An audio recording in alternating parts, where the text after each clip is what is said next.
Chapter 295.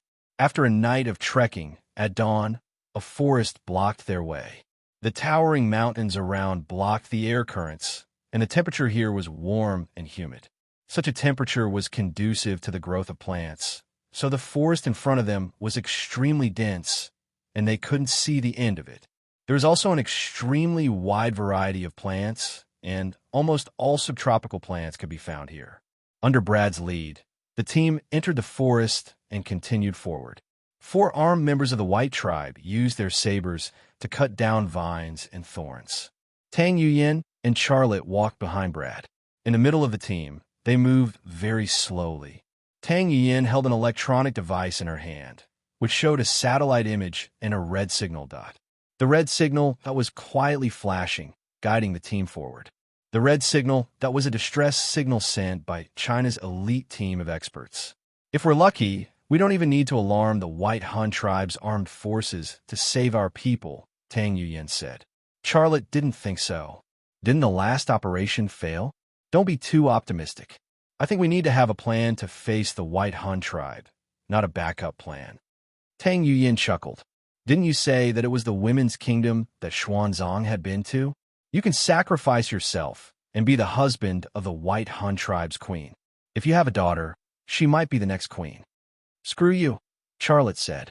After walking for a while, the sky was bright. Brad turned around and said, "Let's rest here. We're in the forest, and the U.S. drones can't detect us." The main reason for rushing through the night was to avoid the surveillance and attacks of the U.S. drones, as well as the Santa Ida armed forces. After entering the isolated basin forest deep in the mountains, the U.S. military and the Santa Ida armed forces didn't need to worry anymore. The only thing left was the White Han tribe. But so far, the White Han tribe hadn't appeared. "Okay, let's rest for a while," Tang Yuyin ordered. The agents of Innings 101 also stopped to rest and eat, replenishing their energy. Tang Yuyin sat down under a tree. She was exhausted. "Hubby, bring me a piece of beef jerky and a bottle of water." Tang Yuyin's tone really sounded like she was ordering her ear-raking husband. Charlotte opened his bag and took out a bag of beef jerky and a bottle of mineral water. But just as he was about to throw these two things at Tang Yuyin's long legs, his gaze suddenly shifted to the top of her head. A snake that was the same color as the tree trunk was slithering silently towards Tang Yuyin's head. Its camouflage was comparable to that of a chameleon, making it look like part of a tree trunk. In fact, if it weren't for Charlotte's left eye's ability to distinguish between colors, he wouldn't even have noticed the snake. The snake's tail was very slender, which was a symbol of a poisonous snake. "What are you spacing out for?" Tang Yuyin said with a smile. "Your eyes are like those of a pervert." Charlotte suddenly pulled out the dagger at his waist. With a wave of his hand, the dagger turned into a flash of light and flew past the top of Tang Yuyin's head. With a thud, it plunged into the tree trunk. Tang Yuyin was shocked. What are you doing?" Xia Lei said indifferently. "Go back and take a look." Tang Yuyin came back to her senses. She looked back and saw the poisonous snake nailed to the tree trunk. The snake's mouth was already open and was only a few inches away from the top of her head. The snake's blood flowed down from the tree trunk and dripped on her neck. It was still warm. Charlotte walked over and pulled out the dagger that was stuck in the snake's body and the tree trunk. The snake's body was pulled out, and there were actually signs of it wriggling. He threw it to the ground and then crushed its triangular head with his foot. Brad came over and his expression changed. "This snake is called assassin. It is a very ancient snake species here. If the snake venom enters the blood, it will be fatal within a minute. There is no antidote. Highly toxic venom and clever camouflage. The name assassin was really suitable for this snake. It was like an assassin in the forest." Brad glanced at Tang Yuyin and suddenly said nervously, "Mrs. Yang, you must wash off the snake's blood on your body. Its blood is also very toxic. It will make your skin allergic and ulcerate." Tang Yuyin panicked when she heard that. She got up from the ground and ran to a place where there was no one. She ran a few steps and suddenly turned back to look at Charlotte. "Why are you still standing there? Come and help me." Charlotte was stunned. "Me?" Tang Yuyin glared at Charlotte. Her gaze seemed to be saying, "If you don't come and help me, do you want another man to help me?" Charlotte bit the bullet and followed her. The two came to the dense forest next to the camp. Tang Yuyin took off her coat in a panic, exposing her snow-white and delicate back to Charlotte. There were a few red bloodstains on her back. Those were the poisonous blood left by this assassin. Charlotte's gaze fell on the purple bra. He bit the bullet and said, "There are also some on your bra. For safety's sake, you should take it off. Don't wear it anymore." Tang Yuyin's cheeks suddenly turned red. She turned back to stare at Charlotte. "You did it on purpose, didn't you? You want to take revenge on me for stitching your butt yesterday, right?" Charlotte shrugged. "Whatever. If your skin ulcerates or you die here, don't blame me for not warning you." Tang Yuyin clenched her teeth and hesitated. Charlotte said, "This is a battlefield. There's no need to be so particular. Didn't you say that? Hurry up. You don't have time to waste." "You." Tang Yuyin bit the bullet and put her hands behind her back. She said, "You're not allowed to look. Close your eyes." Charlotte didn't close his eyes. He unscrewed the cap of the mineral water bottle and prepared to wash the snake blood on her back. The button of the purple bra was undone, and the bound white rabbits were free. They jumped and rushed out of the purple restraints and were exposed to the air. The ripples trembled and moved like delicate rabbits. It was extremely stunning. Because they were of the 8-character type, and because of their magnificent size, although their backs were facing Charlotte, Charlotte still saw them. Tang Yuyin tore off the purple bra and said angrily, "Have you seen enough? Hurry up." Charlotte moved closer and put the mineral water bottle against her back. At the same time, he reached out to scrub. Her skin was delicate, which made him feel even more excited. "Are you done?" Tang Yuyin's neck was red, and she was very anxious. Charlotte continued to scrub and said, "Why are you rushing me? If you don't wash it clean, what if your skin ulcerates? It doesn't matter if you lose your life, but it'll be worse if there's a scar, right?" Tang Yuyin snorted coldly. "I knew you did it on purpose. You definitely did it on purpose. Otherwise, you would have done it further away from the snake, wouldn't you?" Charlotte, "Of course, he didn't do it on purpose. But no matter what, he had avenged her for seeing his butt." After washing, Charlotte said, "It's done." Tang Yuyin didn't dare to turn around. She continued to cover her chest and said fiercely, "Give me your coat." Charlotte was stunned for a moment. "What for?" Tang Yuyin said angrily, "I can't wear my clothes anymore. You can't let me go back like this, right?"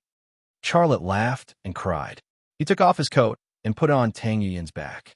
He only had a sweatshirt on, but the temperature here was not low, so he didn't feel cold. Tang Yuyin put on Charlotte's coat and zipped it up, hiding the beautiful snow-white scenery under the zipper. Even now, her face was still bright red. The way she looked at Xia Lei was like a wolf looking at a rabbit. Charlotte turned around and left. "Don't thank me. We're even. I'll settle the score with you in the future," Tang Yuyin said angrily. Charlotte pretended not to hear it. His mind was still filled with the stunning image from just now.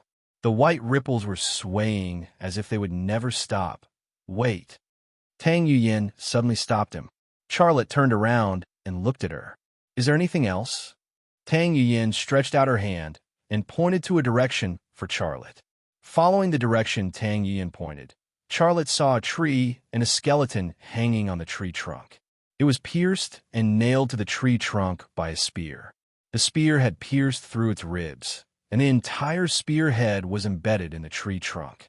A spear pierced through a human body, and the spear head was embedded in the tree trunk. How powerful was the owner of the spear? Charlotte couldn't help but look at Tang Yuyin.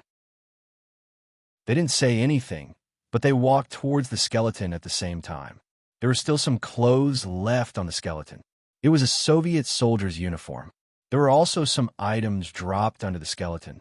A rusty dagger, a pair of grassy boots, and a moldy leather wallet. It gives me the feeling Tang Yuyin's expression was solemn. The person who killed him was stronger than an ox. He was terrifyingly strong. "Do you think it's a female soldier of the White Han tribe?" Charlotte asked. "A woman?" Tang Yuyin shook her head. "Except for a woman like me who has been practicing martial arts since childhood, Even a professional soldier wouldn't have such great strength. She obviously didn't believe that a female soldier of the White Hun tribe would have such great strength. But this was the territory of the White Hun tribe.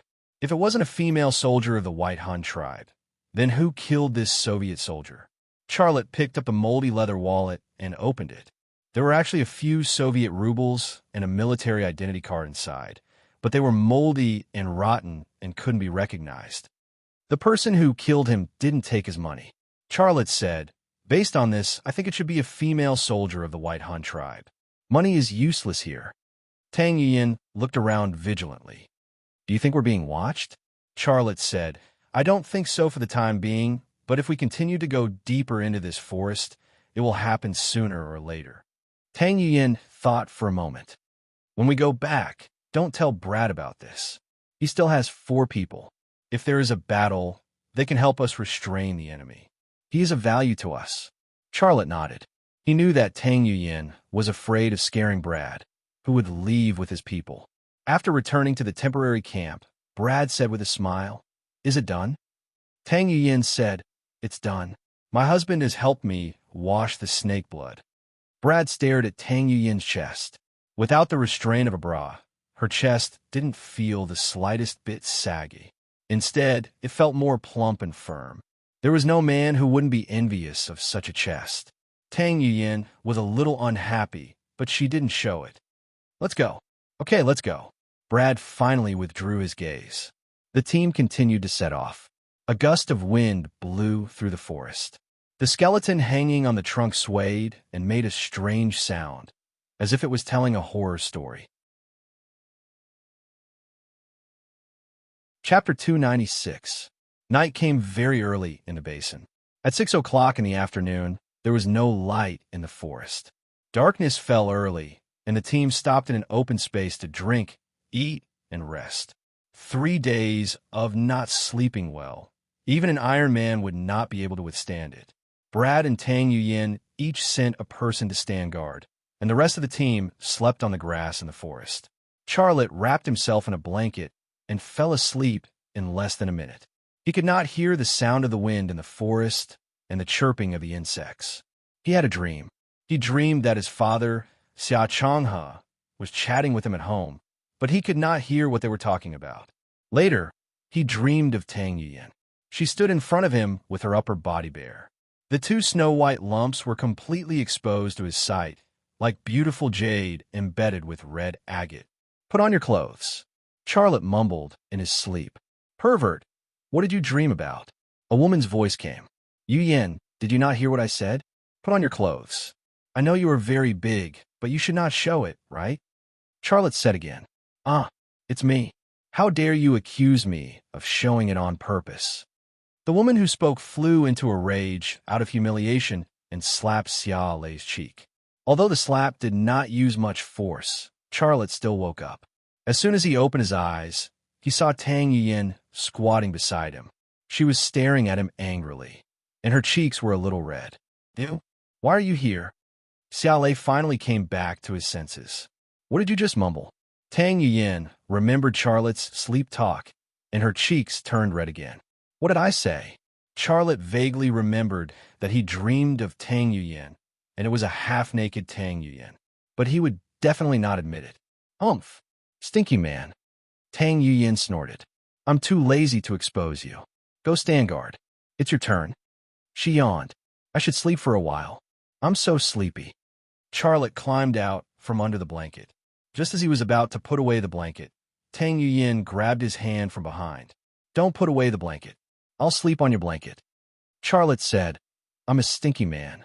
Do you want to sleep on the blanket that a stinky man slept on?" Tang Yuyin snuggled into Charlotte's blanket and wrapped herself up tightly. "This is a battlefield. We'll make do if we can. I sleep on your blanket, but that doesn't change the fact that you're a stinky man." Charlotte shrugged and left with his sniper rifle.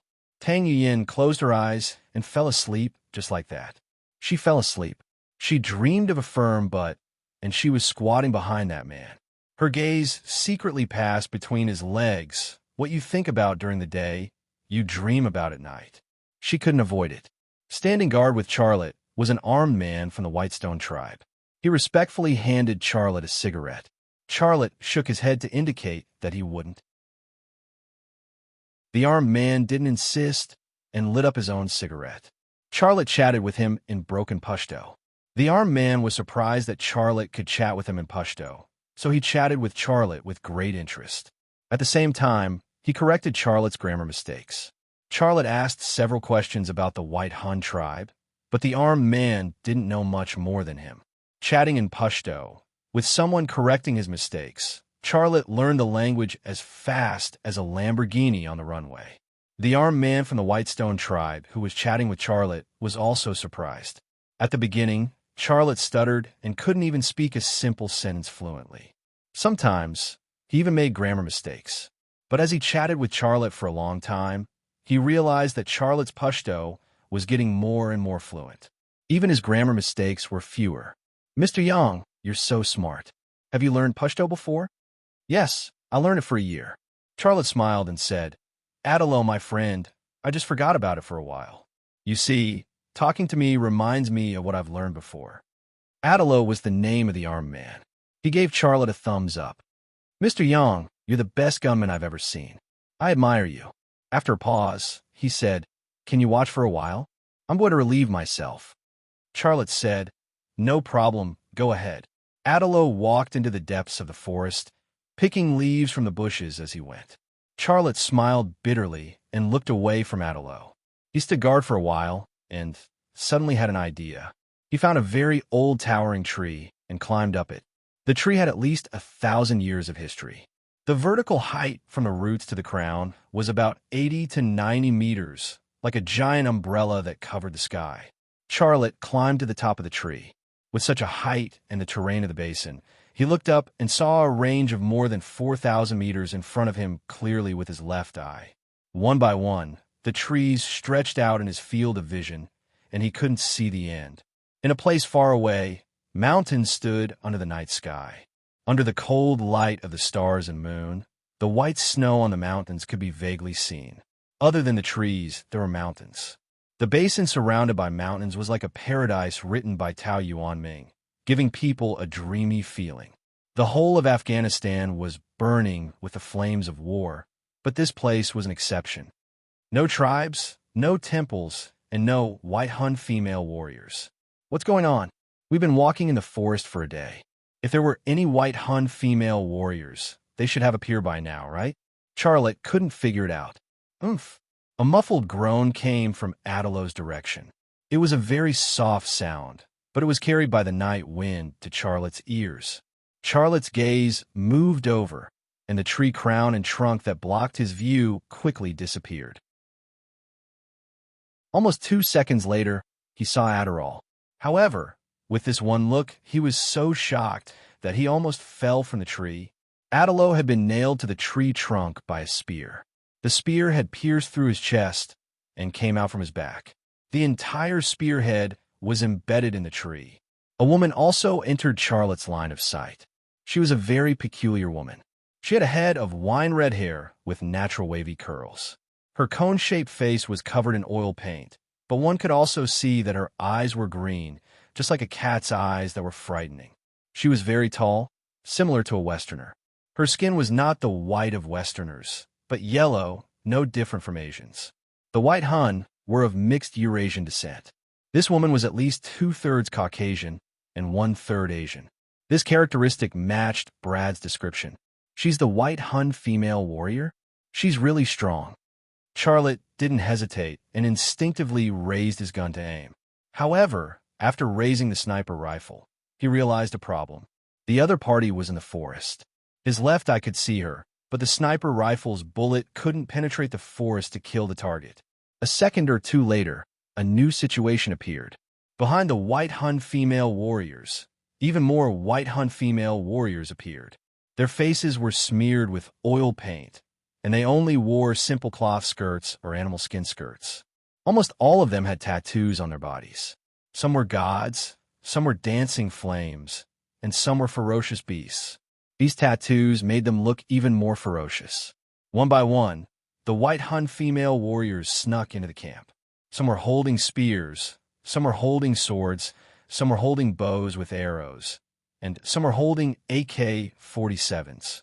Not all of them were using cold weapons. The White Hun female warriors also knew how to use firearms.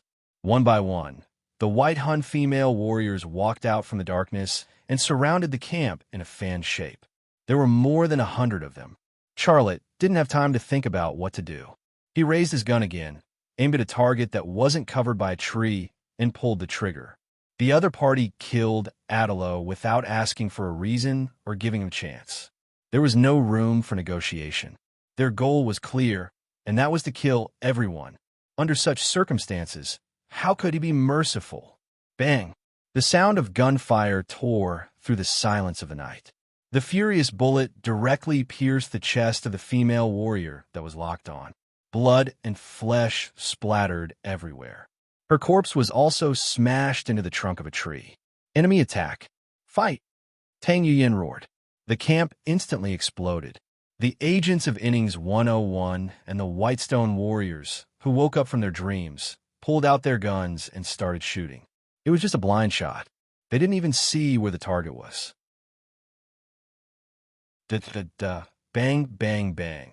The sound of gunfire rang out, and the trees that blocked the bullets were also smashed into pieces. It's the White Hun women. It's them. Brad cried out in fear. Whoosh! An arrow flew out from behind a tree and fiercely pierced Brad's throat. Brad fell to the ground, clutching his bleeding throat. He didn't die immediately. His legs kicked and struggled, but it was all in vain. More than a dozen female warriors rushed towards the towering tree that Charlotte was in. They were familiar with the land and could easily determine where the sniper was hiding. If it wasn't for Charlotte, they could have quietly killed everyone in the camp. But now they obviously had to pay a certain price. Because of this reason, they hated Charlotte. The dozen or so female warriors were very fast, and they were also very good at hiding themselves, but in Xiaolei's eyes, they still had nowhere to hide. When they rushed over, Charlotte had already discovered them and slid down from the tree in time. Charlotte carried the sniper rifle on his back and ran in the direction of Tang Yuyin with a pistol.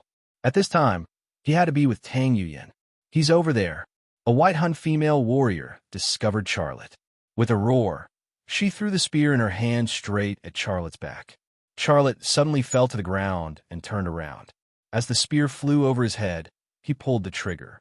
Bang, bang, bang. 3 shots, all hitting the chest of the White Hun female warrior who threw the spear at him. The White Hun female warrior clutched her chest and fell to the ground. She was strong, but no matter how strong she was, she couldn't be stronger than bullets. Charlotte didn't stop. With a roll, he got up and dodged behind a tree. Da-da-da. Just as Charlotte dodged, a stream of bullets hit the ground where he had just slid down. The AK-47 bullets hit the ground, raising a cloud of mud and leaves. A bright light suddenly flashed, and when it stopped, it was already on the forehead of the female warrior who was shooting at Charlotte. It was a throwing knife, and the knife was buried in the handle. Follow me. Tang Yuyin's voice rang out. Charlotte ran towards the voice. Chapter 297. The forest was shrouded in darkness. Charlotte pulled Tang Yuyin along as they sprinted in the darkness. He was practically acting as Tang Yuyin's eyes.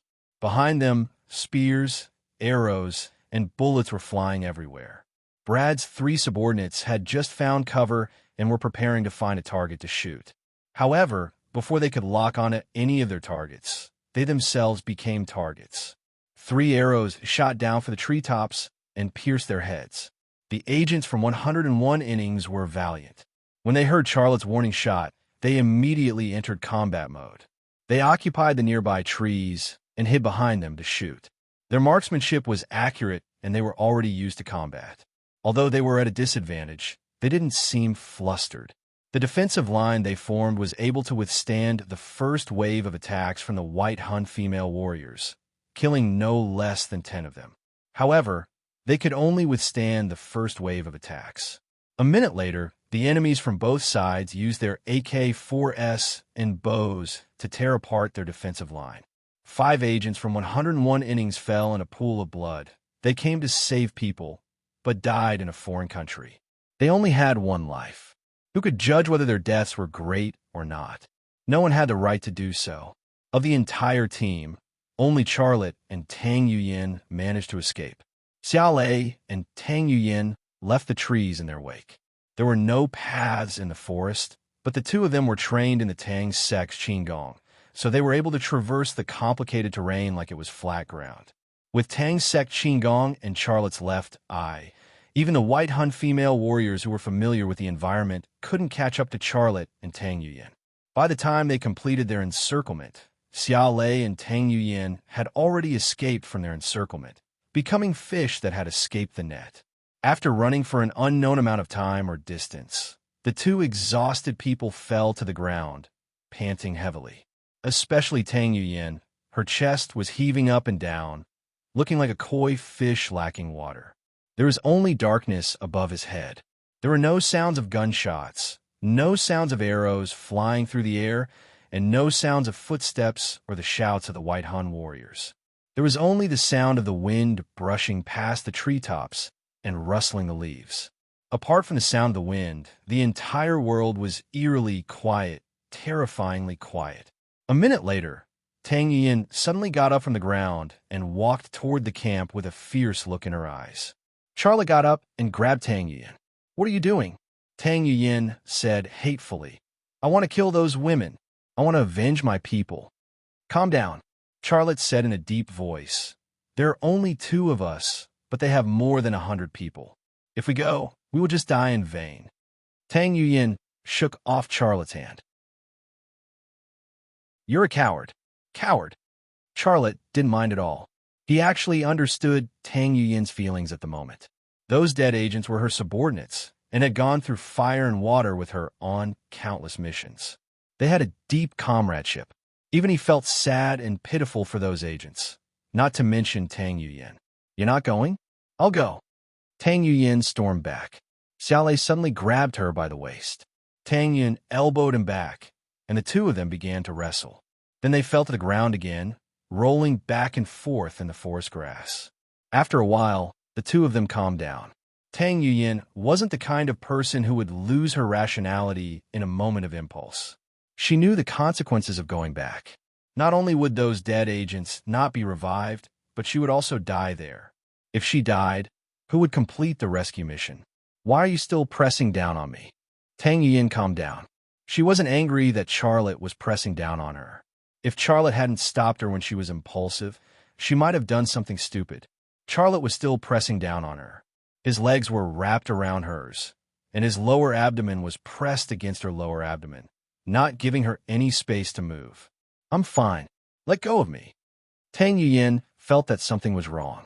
When she lost control of her emotions, it wasn't a big deal when she tangled with Charlotte.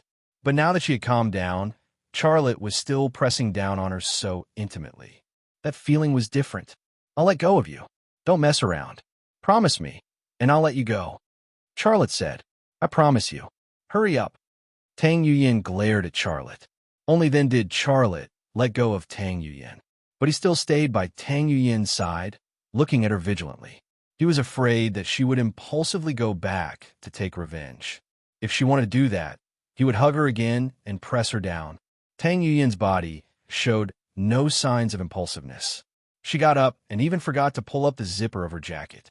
She looked in the direction of the camp in a daze, and 2 lines of tears flowed from the corners of her eyes. There was no sound, but her heart was already extremely sad. Charlotte sighed softly and comforted her. "We will definitely find a chance to avenge them. Don't be too sad. They came here to carry out a mission. Completing the mission is the best way to comfort them." Tang Yuyin suddenly turned around and threw herself on Charlotte's shoulder, crying. She was crying very hard and didn't dare to be too loud. Her tears flowed out and wet Charlotte's sweatshirt. Charlotte gently patted her back and comforted her. "Cry, cry. You'll feel much better after you cry." His chest was gently squeezed by her pair of plump breasts, and his waist was gently hugged by her. His nostrils were filled with her faint body fragrance. But Charlotte didn't have the slightest bit of those thoughts at this time. All he had was solemn, Now, there was only him and Tang Yuyan left, and they were facing the entire White Xiongnu tribe. How could it be easy to rescue the trapped expert team? Then, he thought his father, Xia Changhe. The second note left by his father, Xia Changhe, told him to get rid of Tang Yuyan when he arrived at the White Xiongnu tribe. Then, the Russian woman, Yelena, would appear to meet him. In this situation, how can I get rid of Tang Yuyan? Her emotions are very unstable right now. What's more, there are female, White Xiongnu warriors in this forest. Father probably won't risk sending his assistant, Yelena, to meet me, right? Let's wait and see when the conditions are ripe. Charlotte thought to himself. At this time, Tang Yuyan raised her head from Charlotte's shoulder. She wiped her tears and said, I'm fine. Let's go. They won't give up the search. We have to get out of here as soon as possible. The familiar Tang Yuyan had returned. Charlotte said, Don't worry. We have to check our items and equipment. I'm not missing a single piece of equipment.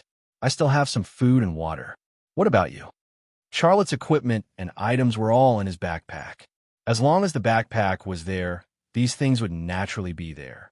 However, Tang Yuyan shook the pistol in her hand and then took out a palm-sized electronic device from her pocket.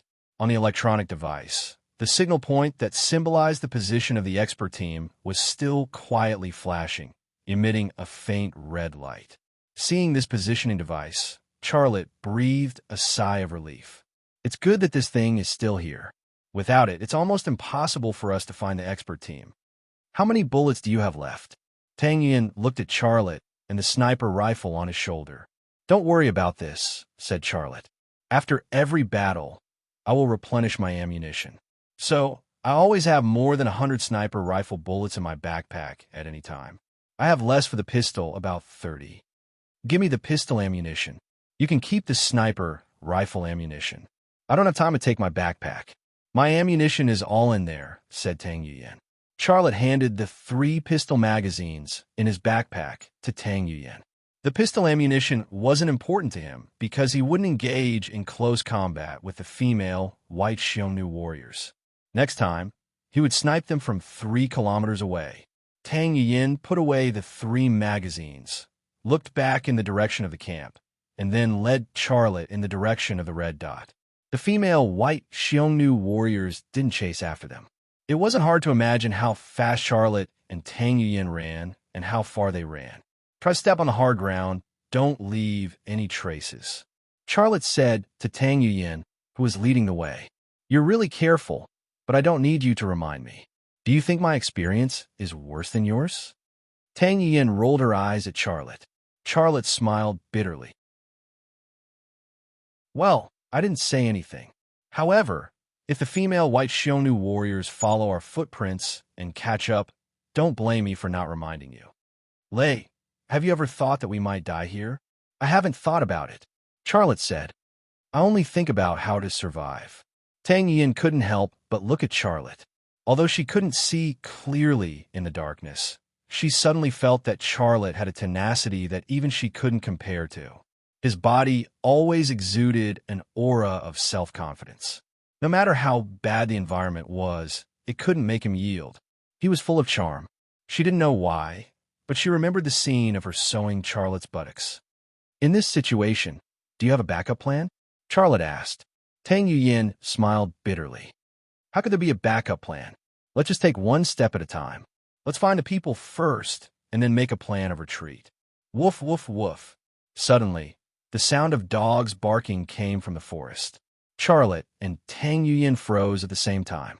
The female warriors of the White Han tribe would not let go of Charlotte and Tang Yuyan, because both of them had killed their people. Woof, woof, woof. The sound of dogs barking came over quickly. What should we do? Tang Yuyan nervously said. We can't outrun the 4-legged hounds. Once the hounds catch up with us, the people of the White Han tribe will know where we are. With just the 2 of us, we have no chance to defeat them. Charlotte suddenly looked up at the canopy of trees that covered the sky, and suddenly said, Let's go up the tree. We'll go up the tree.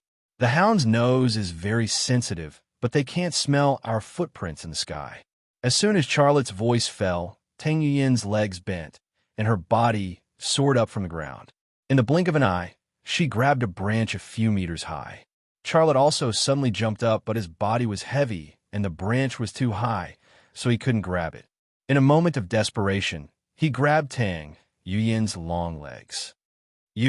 Tang Yuyin's body suddenly sank, and she was so scared that she quickly grabbed the branch.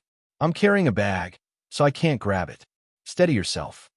Charlotte climbed up along Tang Yuyin's body. He climbed over her pert buttocks, and that soft feeling made him inexplicably nervous. After climbing up the branch, Charlotte reached out to pull Tang Yuyin, but in return, Tang Yuyin rolled her eyes. Go away, I don't need your help. Charlotte shrugged and climbed higher. When he reached the intersection of the two canopies, he jumped to the second tree. Behind him, Tang Yuyin also jumped, and her posture was light as she moved to another tree. The two moved between the canopies like monkeys in the forest. On the ground, more than 10 hounds were running, but they stopped under the first tree. They looked around, but couldn't find the direction. Chapter 298. The hounds barked uneasily, but in an instant, they all quieted down and crawled on the ground. A group of white Hun female warriors emerged from the dense forest. They held torches, and the blazing flames dispelled the darkness in the forest. However, the flames were unable to penetrate the dense foliage and treetops. They could only illuminate an area of a dozen meters, which was far from enough. Damn it, they've lost track of those two people. A white Hun female warrior said. The old Suri squatted on the ground and looked around. She touched the grass, then raised her head to look at the treetops above her head. She was the most experienced hunter in the White Hun tribe. She seemed to have discovered something, and her expression was one of surprise. At this moment, a tall woman walked in front of the old woman. Her facial features were very exquisite, delicately distributed on a conical face. Her entire face seemed to have been painted, giving off a beautiful feeling that it was unreal. She was tall and plump, with a voluptuous figure. The places that should be big were big, and the places that should be slim were slim. She was very sexy, the face of an angel, the figure of a devil. This sentence was perfectly reflected on her body. There was almost no Asian blood in her. She had a head of long golden hair, skin as white as jade, and eyes like blue gems. She looked more like a pure white Hun from the 5th or 6th century. This woman was called Diuetaya, and she was the chieftain of this isolated White Hun tribe. She had commanded the previous battle, and was also the one who led the elites of the White Hun tribe to chase after Charlotte and Tang Yuyin. Diuetaya, those two people wouldn't disappear into thin air. I suspect that they escaped from the trees. Our hounds can't climb trees, and those two people are very cunning. Suri said. The young tribal warrior Sirami said, a man and a woman, both Chinese. I saw with my own eyes that Mother died in the hands of that woman. She used a throwing knife to stab Mother in the head, and she died on the spot. Diuetaya raised the torch in her hand and looked up at the treetops. She soon saw a broken branch. The mark was very fresh, and it looked like it had been broken not long ago. This discovery made her frown. Mrs. Suri, your judgment seems to be correct, but how could those two Chinese people climb up such a high tree? There were no marks left on the tree trunk. Also, if the two Chinese escaped from the tree, are they monkeys? The broken branch was evidence that Charlotte and Tang Yuyin escaped from the tree. However, no one was willing to believe such a thing. After all, humans were not monkeys. Even they who lived in the forest could not do it. How could the two Chinese do it? Just then, there was a sound coming from a tree next to them. Shirami suddenly raised the AK-47 in his hand and fired a shot towards the swaying treetop. Her movements were fluid, as if the old AK-47 was a part of her body. The gunshot broke the silence of the forest, and a squirrel fell from the canopy after the gunshot. It's a squirrel. A woman laughed and said, Shirami, you are our tribe's sharpshooter, but you shouldn't waste your bullets to kill squirrels. They are not our enemies. Shirami glared at the woman who laughed at her, but she did not dare to flare up in front of Diuetaya. She had seen how powerful the two Chinese people were, so her nerves were still tense. Enough, Diuataya said. Let's go back and search again at dawn. Mrs. Suri said, search again at dawn? In a few hours, those two Chinese might be able to escape. Yes. Shirami also interrupted. Diuataya, although we have lost track of the two people, we can split up and search. We are familiar with this forest. We will find them. A group of tribal women echoed Shirami's words. The two Chinese people are very powerful and very dangerous. Previously, we surrounded their camp, but they could still kill their way out. With such strength, if we split up and search, which one of you can stop their sneak attack? Said seriously. Don't say any more. Go back and search again at dawn. But what if the two Chinese people escape? Shirami was not willing to give up. A strange smile appeared on the corner of Diuataya's mouth. They won't run. Oh, I know what the two Chinese people are here for.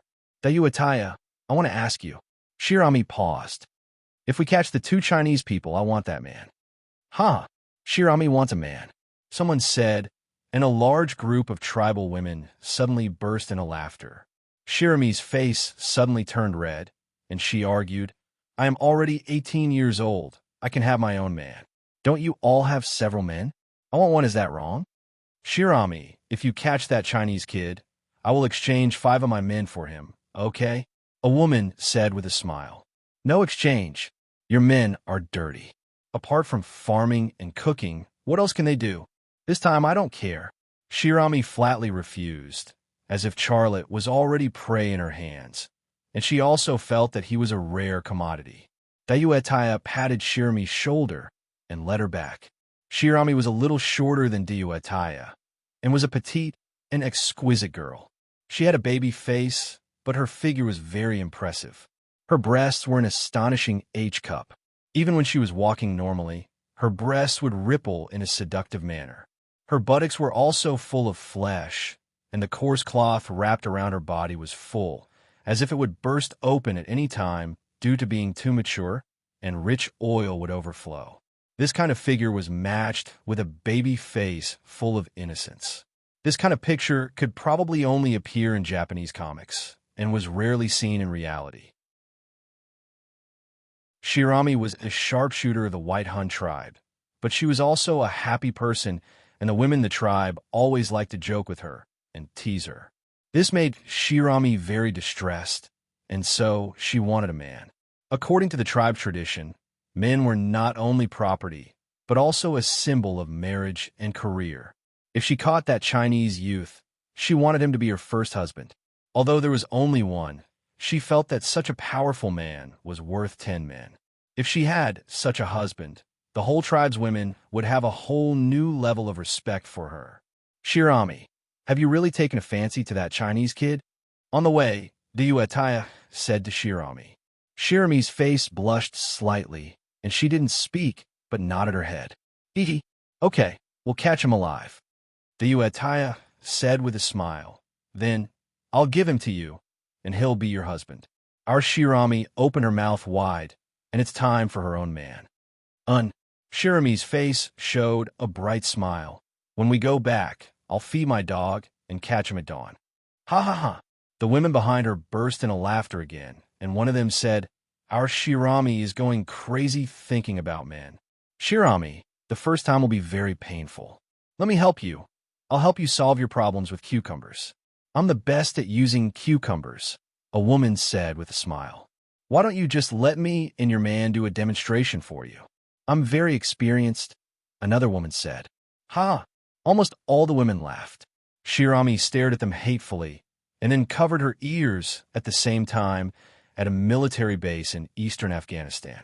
A Hercules transport plane swooped down from the sky and landed on the runway. At the other end of the runway, several people in unmarked combat uniforms were waiting quietly. The middle-aged man in the lead had a dignified expression, as if he had a lot on his mind. His name was Hanks, a colonel, and he was the one who led a platoon of special forces to ambush the convoy on innings 101 in the border area between Afghanistan and Pakistan. His mission was to capture Charlotte and kill everyone except Charlotte, but his mission failed. Colonel, who was sent to take over the mission this time? A man asked. CIB's Middle East director, Goodson. Hanks said, I heard there's also a woman, but I don't know her identity. Woman? The man who spoke sneered. Those guys just like to bring women, do nothing, and are only responsible for giving them oral sex. His voice was covered by the roar of the engine as it glided over. The Hercules transport plane stopped on the runway, and the rear cargo hatch opened. Several CIB Secret Service personnel in black suits surrounded an old man and walked out of the cabin. Then, a woman also dragged a suitcase out of the cabin. Black sunglasses and a tight women's suit outlined her great figure, especially her pair of long legs, which were perfect, whether it was the length, the degree of fullness, or the overall shape. They were impeccable. These beautiful legs were her trademark. She was Liang Xiao. As soon as Liang Xiao appeared, the special forces who were there to pick her up stared at her, without hiding the greed and desire in their eyes. Hank strode forward and shook hands with Goodson, talking as they walked. Their men followed behind them, creating a little distance between them. The CIB people were expressionless and looked cold. The special forces under Hanks, on the other hand, were rough and tough. They stared at Liang Xiao's breasts, buttocks, and legs without any scruples. Some of them even muttered something in a low voice. Fu *K. What can such a sexy chick do here? Is there anyone who wants to bet with me? I can ask her out tonight. Blow it for me. A Special Forces soldier stared greedily at Liang Xiao's butt and whispered. His companions all had a smirk on their faces. Just then, Liang Xiao suddenly turned around and kicked the pervert in the face. Bang! The Special Forces soldier who flirted with Liang Xiao fell to the ground. A seasoned Special Forces soldier was instantly KO'd, and the person who did it was a woman. The SWAT soldiers stared at Liang Xiao with their mouths agape, but Liang Xiao's long leg was still in the air, as steady as a statue, and there wasn't even the slightest sign of trembling.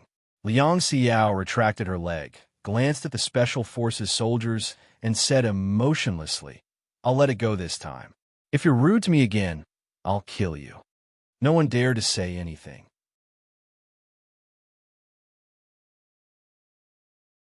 Chapter 299. When it rains, it pours. When people are down on their luck, the worst comes to the worst, and it can't be avoided. Charlotte and Tang Yuyin were in such a situation. They had just gotten rid of the pursuers when it rained again. Afghanistan was a country with only 240 milliliters of rainfall a year, but in this basin, it seemed to be a month's rainfall. Bean-sized raindrops fell from the rain clouds and penetrated the dense treetops, and the ground quickly became muddy. In such a situation, even if Charlotte and Tang Yuyin walked carefully and controlled their footsteps to the lightest degree, they would still leave very obvious footprints. If someone found these footprints, there would be another manhunt the next day. The rain didn't dare to move from the treetops as it had before, because the rain had wet the treetops, and with the addition of some moss, the tree trunks were slippery like butter. If they continued to use that method, in less than 10 minutes, Charlotte and Tang Yuyin would need a pair of crutches. As Charlotte walked, he used a branch to clean the footprints on the ground. He didn't walk far before he gave up. He threw away the branch in his hand and complained, Forget it. I won't be able to walk far if I continue like this. This damn rain. When will it stop? He only had a thin sweatshirt on. Because of the altitude, the temperature at night in Afghanistan was already very low. Coupled with the rain, when he spoke, his teeth were already chattering a little. The cold would quickly deplete the energy in the body. If there was no heat to replenish it, he would definitely fall sick before daybreak. Tang Yuyin looked at Charlotte and suddenly said, Do you want your clothes back? Charlotte was stunned for a moment, and his gaze moved to Tang Yuyin's half-open neckline. The position of the zipper was very low, and from the gap of the zipper, a snow-white, deep cleavage was exposed. It was soft and looked very tempting. But the problem he was facing was not a ditch problem, but a problem that she only had a coat on her. If he wanted his coat back, Tang Yuyin would have to run for their lives in this forest naked. As if noticing that Charlotte was looking at her, Tang Yuyin reached out to pull the zipper to the highest position and rolled her eyes at Charlotte. What are you looking at? Don't even think about it. I won't give you any clothes either. unless you give me a fleece jacket. Charlotte smiled bitterly. Do you think we're exploring outdoors? Fleece jacket? Why don't you go to a star-rated hotel? Let's think about what to do. The rain won't stop anytime soon. We need to find a place to take shelter from the rain. Otherwise, we'll get sick. Let's go in the direction of the mountains.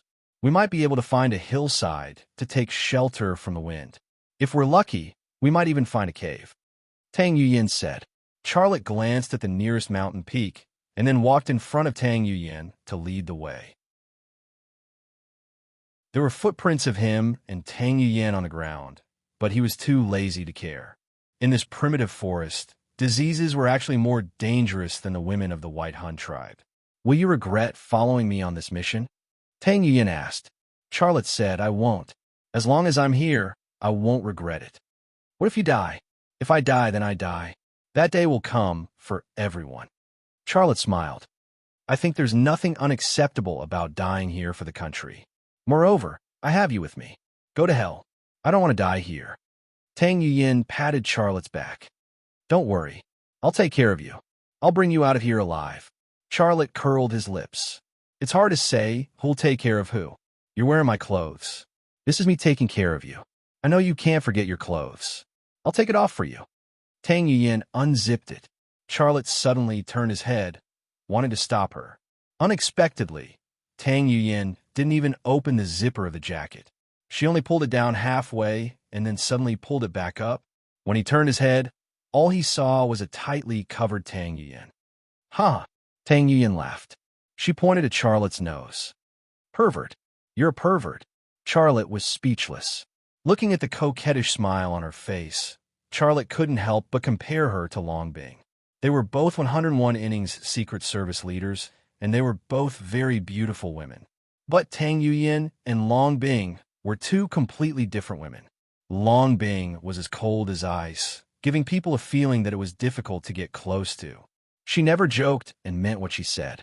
Tang Yuyin, on the other hand, was a lively and cheerful woman. She liked to joke and was very open-minded. There was no lack of laughter when he was with her, and it felt very pleasant. If these two 101 innings women were compared to a fish, Charlotte felt that Long Bing should be a shark and Tang Yuyin a dolphin. Of course, even if she was a dolphin, it was a dolphin that would kill people. It was very dangerous because her surname was Tang. After a series of bad luck, the two seemed to have ushered in a turning point in their luck. Before they could walk up the mountain to find some hillside or cave to shelter from the wind, a shack appeared in the forest. The shack was made of wooden sticks and hay. It was very small, but it could accommodate two people to hide from the rain. Inside the shack, there was also an extremely crude bed made of sticks, and it was also covered with a thick layer of hay. To be able to find such a shack in such a terrible environment, with a bed covered with hay, gave people the feeling that they had found a luxurious swimming pool in the desert.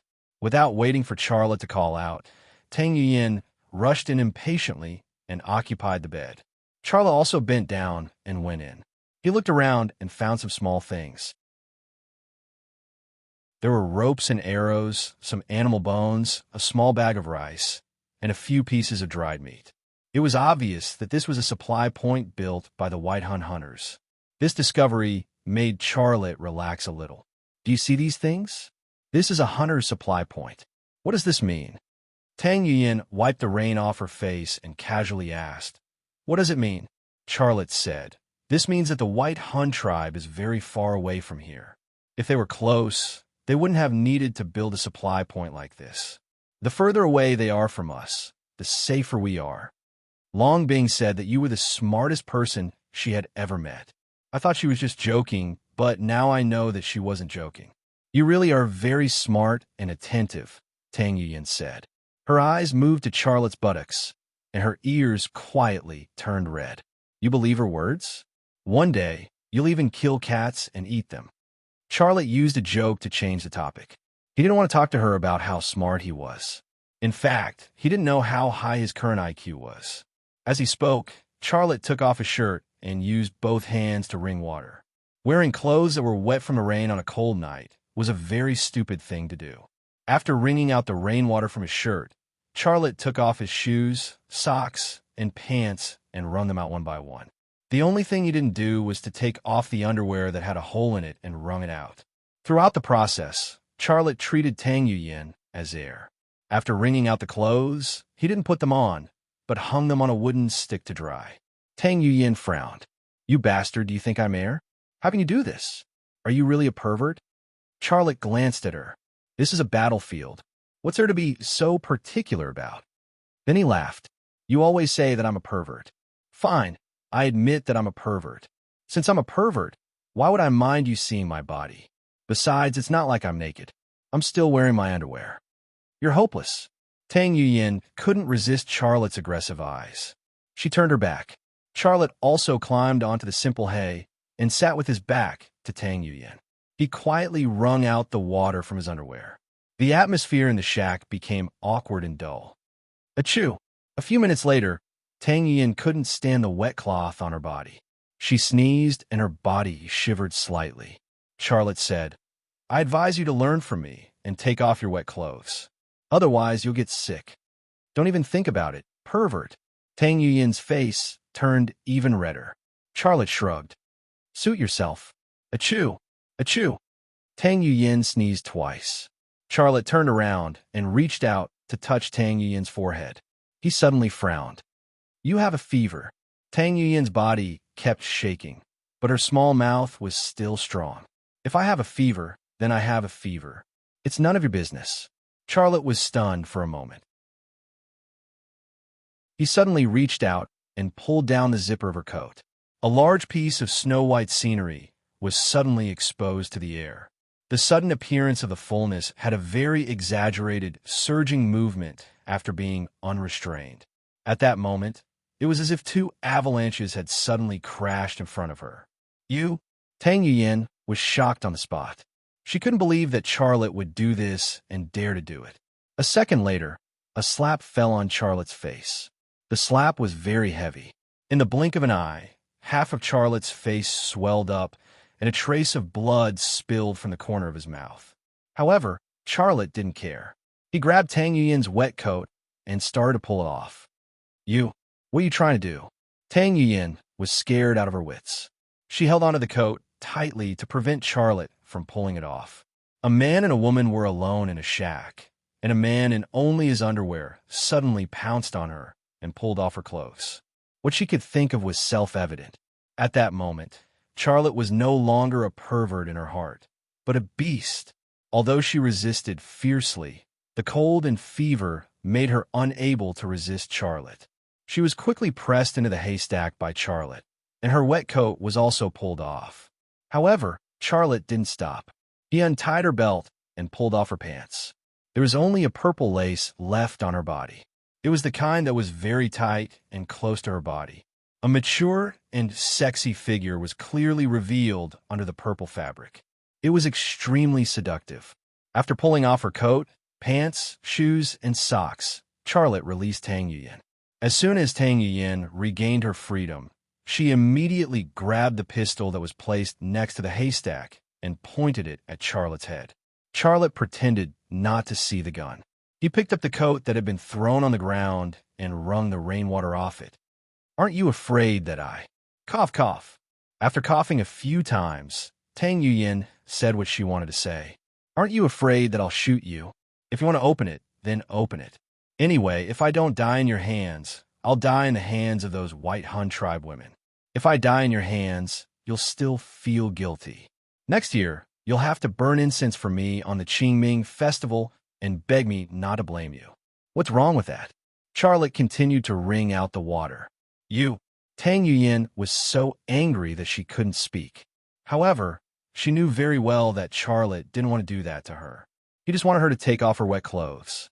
If he didn't use force in front of him, she wouldn't take off her clothes even if she died. Tang Yuyin put down the gun in her hand. She hugged her chest and pressed her chin on her knees. She couldn't stop trembling. At this time, she didn't care what Charlotte was doing. Her head was dizzy, and her thoughts were all over the place. Charlotte wrung out the clothes and pants, and then moved behind Tang Yuyin. He reached out and hugged her, using his body to warm her up. At that moment, Tang Yuyin's body stiffened for a moment, but she quickly calmed down. He had seen 90% of her body, and he was the one who took off her clothes. What did this kind of contact count for? If you have that kind of reaction, I'll kill you.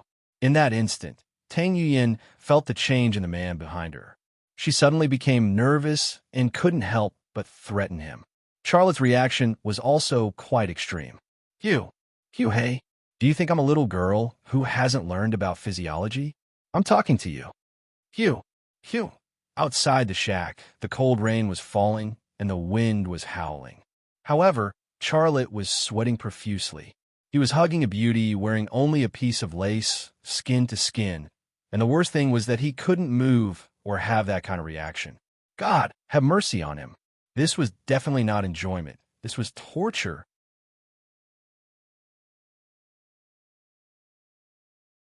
Chapter 300. At dawn, the rain finally stopped. The forest was filled with a thick layer of fog, and visibility was limited to a few meters. The chirping of a bird awakened a man and a woman on the haybed. The two of them heard the birds cry at the same time and opened their eyes at the same time. Then, they saw each other at the same time. Their eyes met, and Tang Yuyin saw Charlotte's face right in front of her. Charlotte's hand was even acting as a pillow for her. If the two of them were husband and wife, this would definitely be a very loving position. But the problem was that the two of them weren't husband and wife at all. They couldn't even be considered lovers. Charlotte quickly pulled his hand back and then turned his head. He said nervously, I didn't see anything. Hearing this, Tang Yuyin didn't say anything else and kicked Charlotte's butt. Charlotte cried out in pain. She had kicked the wound on his butt. Tang Yuyin, on the other hand, was still embarrassed and angry. She wanted to kick him again. She was already like this, and he still said he didn't see anything? Was he blind? Charlotte suffered this kick for nothing, but he wasn't angry. Although it was because of a cold and fever, she was still a woman, and he was a man. He had taken advantage of her so much. So what if she kicked him? This kick seemed to be the conclusion of the fever incident. 10 minutes later, the two of them left the shack and trudged into the depths of the forest. The electronic positioning device in Tang Yuyin's hand became their navigator, and the two of them followed the direction of the signal. The fog that covered the forest was a good thing for Charlotte and Tang Yuyin. Their speed wasn't affected much, but the White Han tribe's pursuers couldn't catch up in such a heavy fog. Even with hunting dogs, it was impossible. The moist air and the rotting smell of the forest would affect the hunting dog's sense of smell. The fog only dissipated around noon, and at this time, Charlotte and Tang Yuyin were already close to the area where the signal was located. Along the way, Tang Yuyin ignored Charlotte. She was clearly still angry about last night, but when she got closer to the signal point, she became more talkative. We're almost there. I don't know how those experts are doing now. What do you think? Tang Yuyin glanced at Charlotte. I don't know. Charlotte shook his head. Tang Yuyin frowned. You rascal, you're so smart. Don't you have any opinions? You must still be mad at me for kicking you this morning, right? You're too stingy. Charlotte touched his buttocks and frowned. You kicked my wound, and it still hurts. If I didn't save you last night, I'm afraid you wouldn't even be able to walk now. Is this how you repay my kindness? Don't mention what happened last night. Tang Yuyin raised her fist and threw it at Charlotte. Charlotte slid away and couldn't help but smile. Stop hitting me. I'll tell you. Tang Yuyin put away her fist and rolled her eyes at Charlotte. That's more like it. She was a lively and joking person, which was why Charlotte couldn't help but tease her.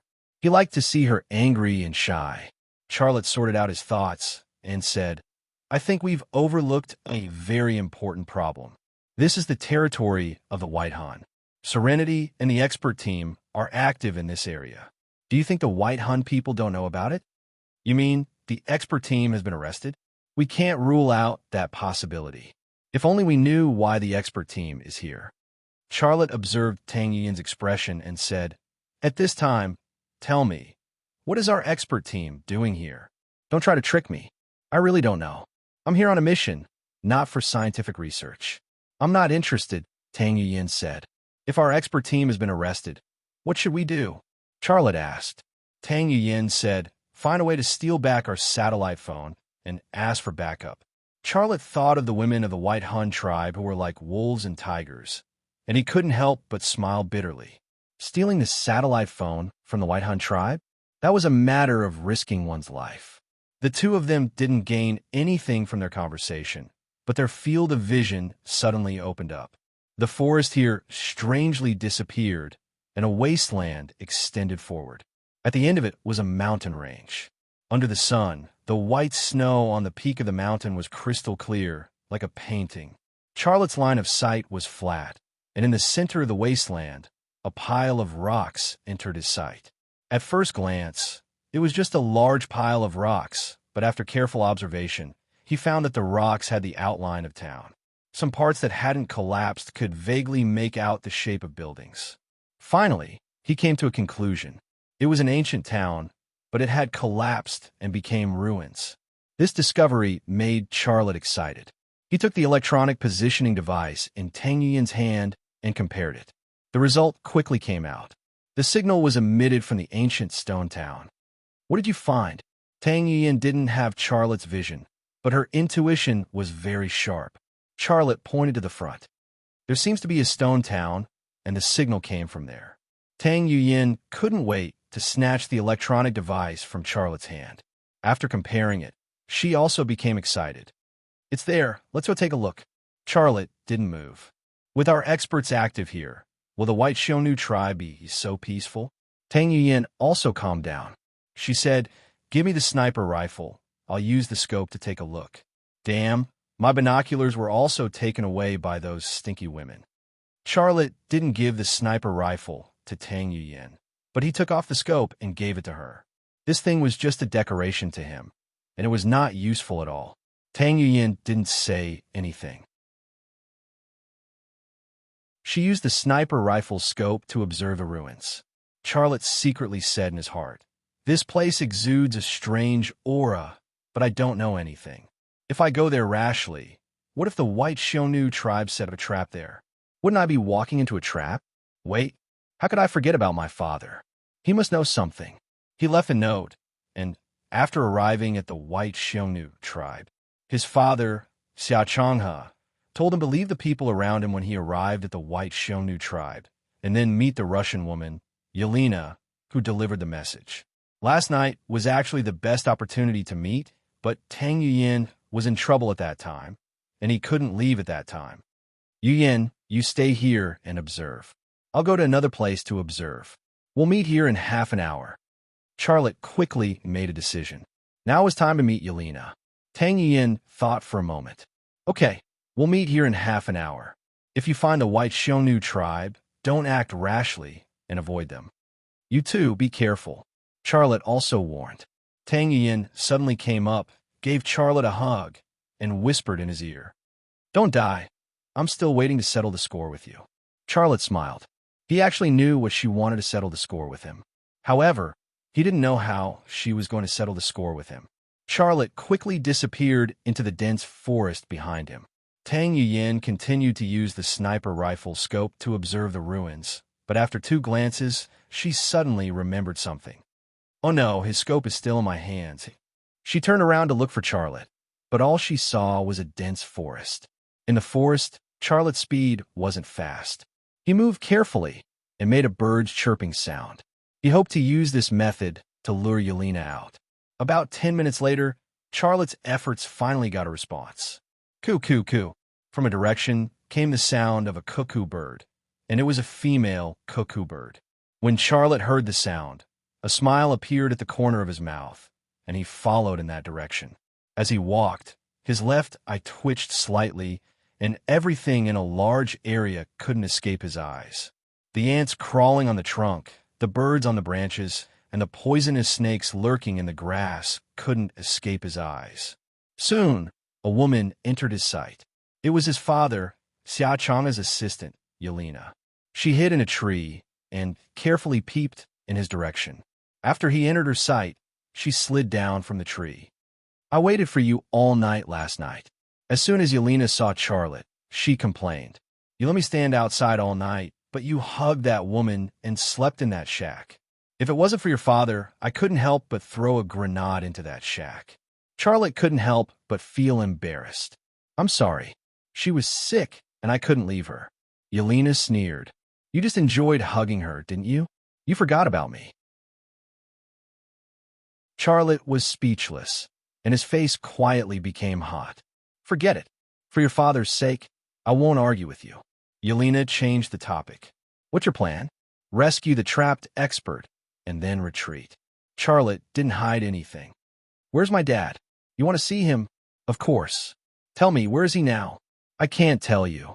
You're in danger now, and he's been in a very dangerous situation. Originally, he could still control the situation, but after you appeared, his situation became very passive. Who is he? What is your identity?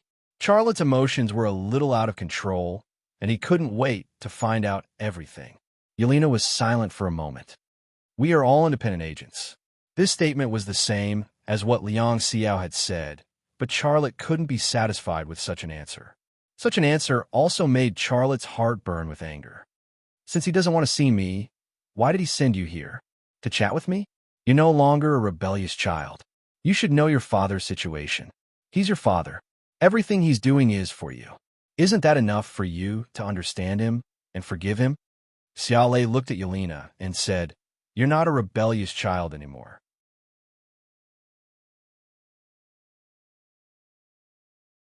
Chapter 301.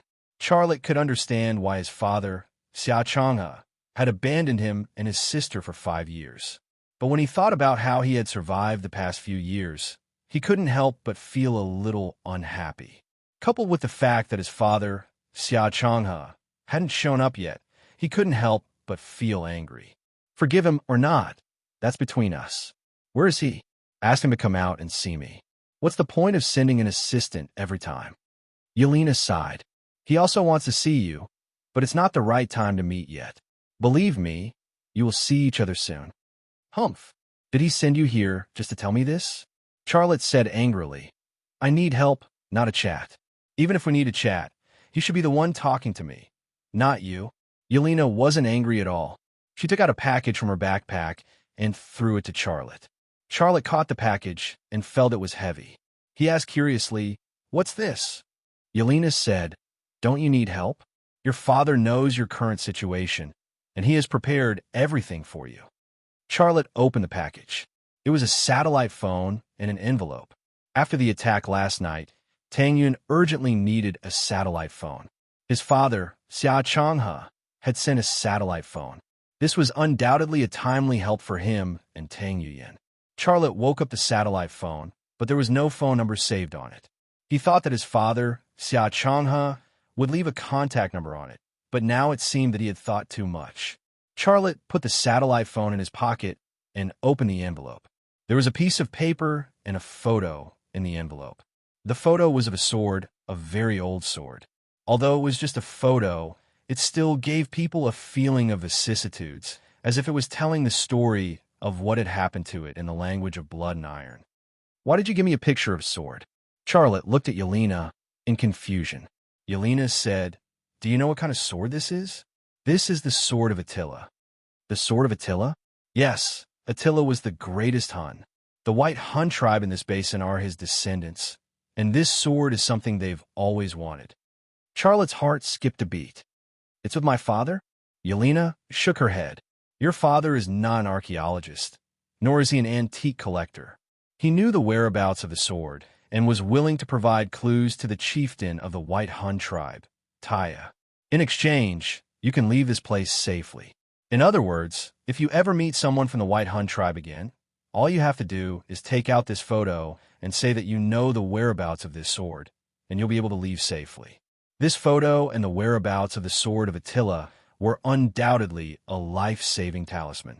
No wonder his father, Xia Changhe, was not very worried about him entering this basin. Actually, the woman beside you is a problem.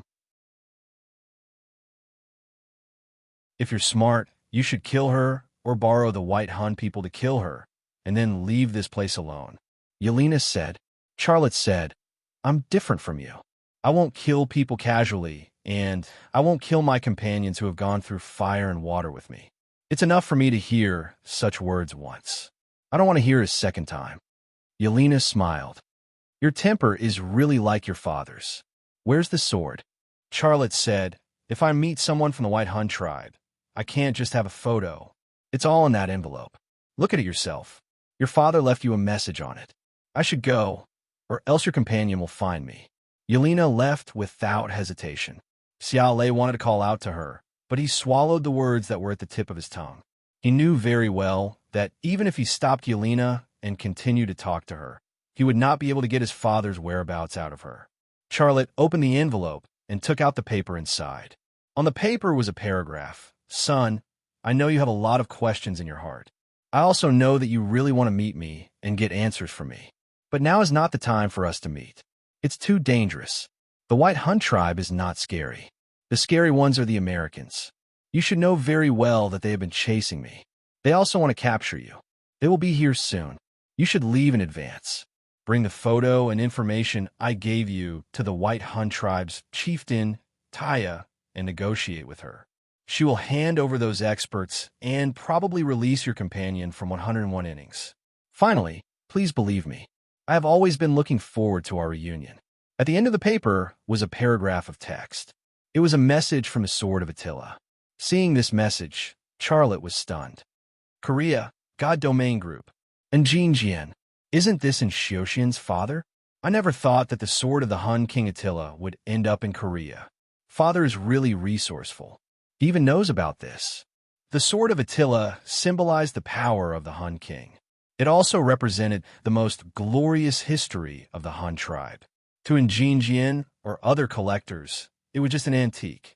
However, to the White Hun tribe, it was a sacred object. Charlotte used a lighter to burn the letter, but kept the photo. On the way back, Charlotte slowed down. As he walked, he thought about how to explain to Tang Yuyan about the satellite phone and the photo. When he reached the edge of the forest, Charlotte did not see Tang Yuyan. However, in just 2 seconds, before he could awaken his left eye's ability to look for her, she suddenly jumped down from the top of the tree above him. Xiao Lei hurriedly dodged, and Tang Yuyan landed in front of him. Her full breast suddenly fell down and then bounced back. She was tossed high and low, and only after a few shakes did she settle down. It was a very strange feeling.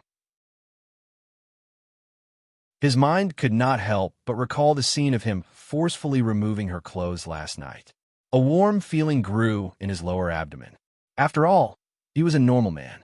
It was already amazing that he did not cross the line last night, but some fantasies were unavoidable. Tang Yuyan nudged Charlotte. Where did you go just now? I was very worried about you. If you had not come back, I would have come looking for you.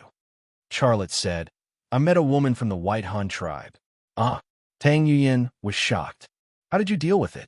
Charlotte said, of course I didn't leave her alive.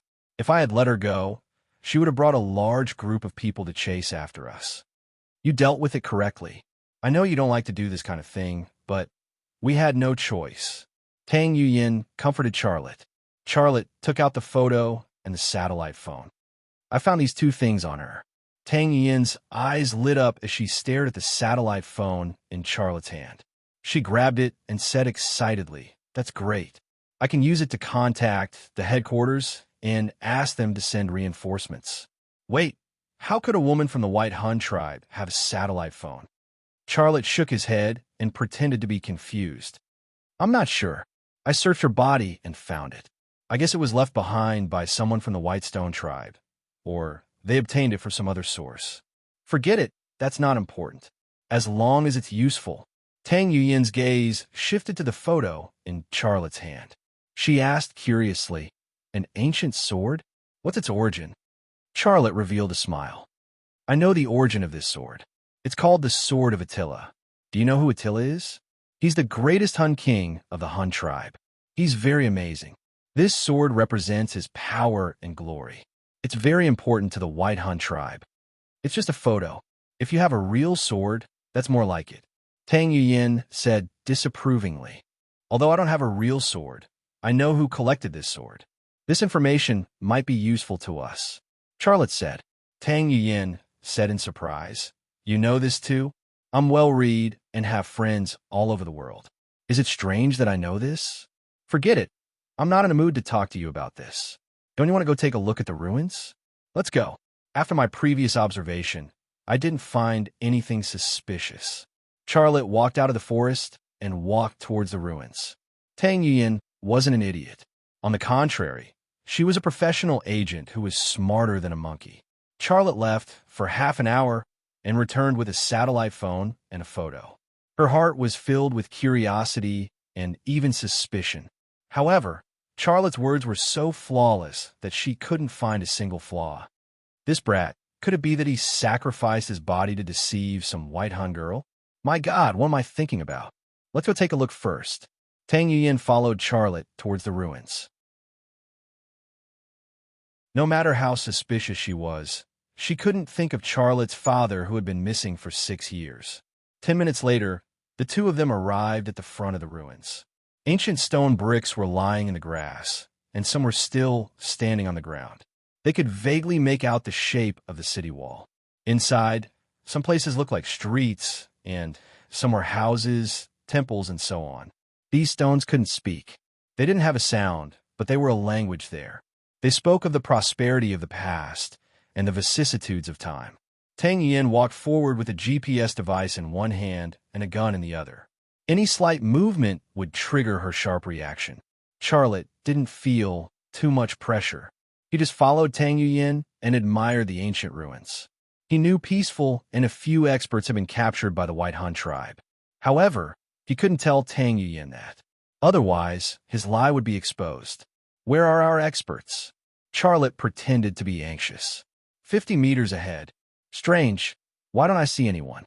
Tang Yuan looked confused. The signal is within this range. We should be able to see them. Charlotte said. Could they be in a basement or an underground palace? Most archaeology is done underground. Yes, you are right. I hope they are okay. Tang Yuan sped up. They walked about 50 meters toward the signal point. An underground tunnel hidden in a pile of stones appeared in front of Charlotte and Tang Yuan. The tunnel extended underground. It was dark, and no one knew how deep it was. No one knew what was inside. However, Charlotte and Tang Yuan didn't move. They saw a transmitter lying on a stone step in the tunnel. The signal that the GPS device had received had been emitted by it. Rumble, rumble, the deafening sound of hooves suddenly came.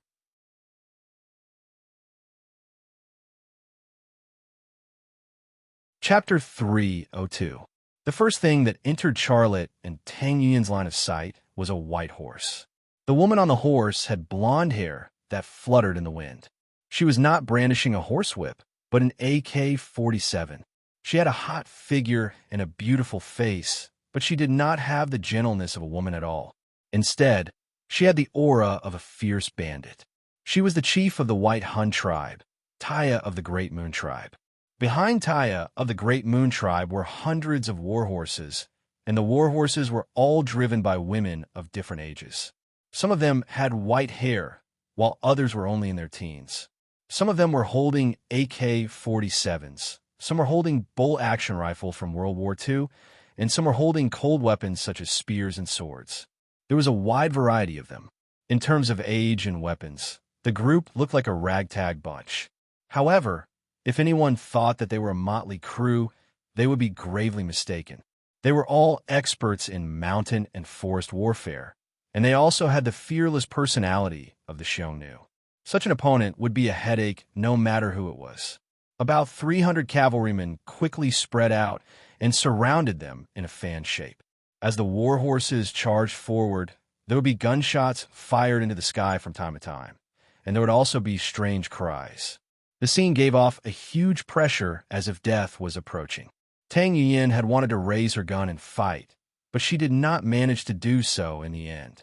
In such a situation, it would be useless even if she killed one enemy with a single bullet. Charlotte unloaded the sniper rifle from his shoulder and threw it to the ground. Then he raised his hands. This was an internationally accepted gesture of surrender. Tang Yuan glanced at Charlotte and also threw the pistol in her hand to the ground.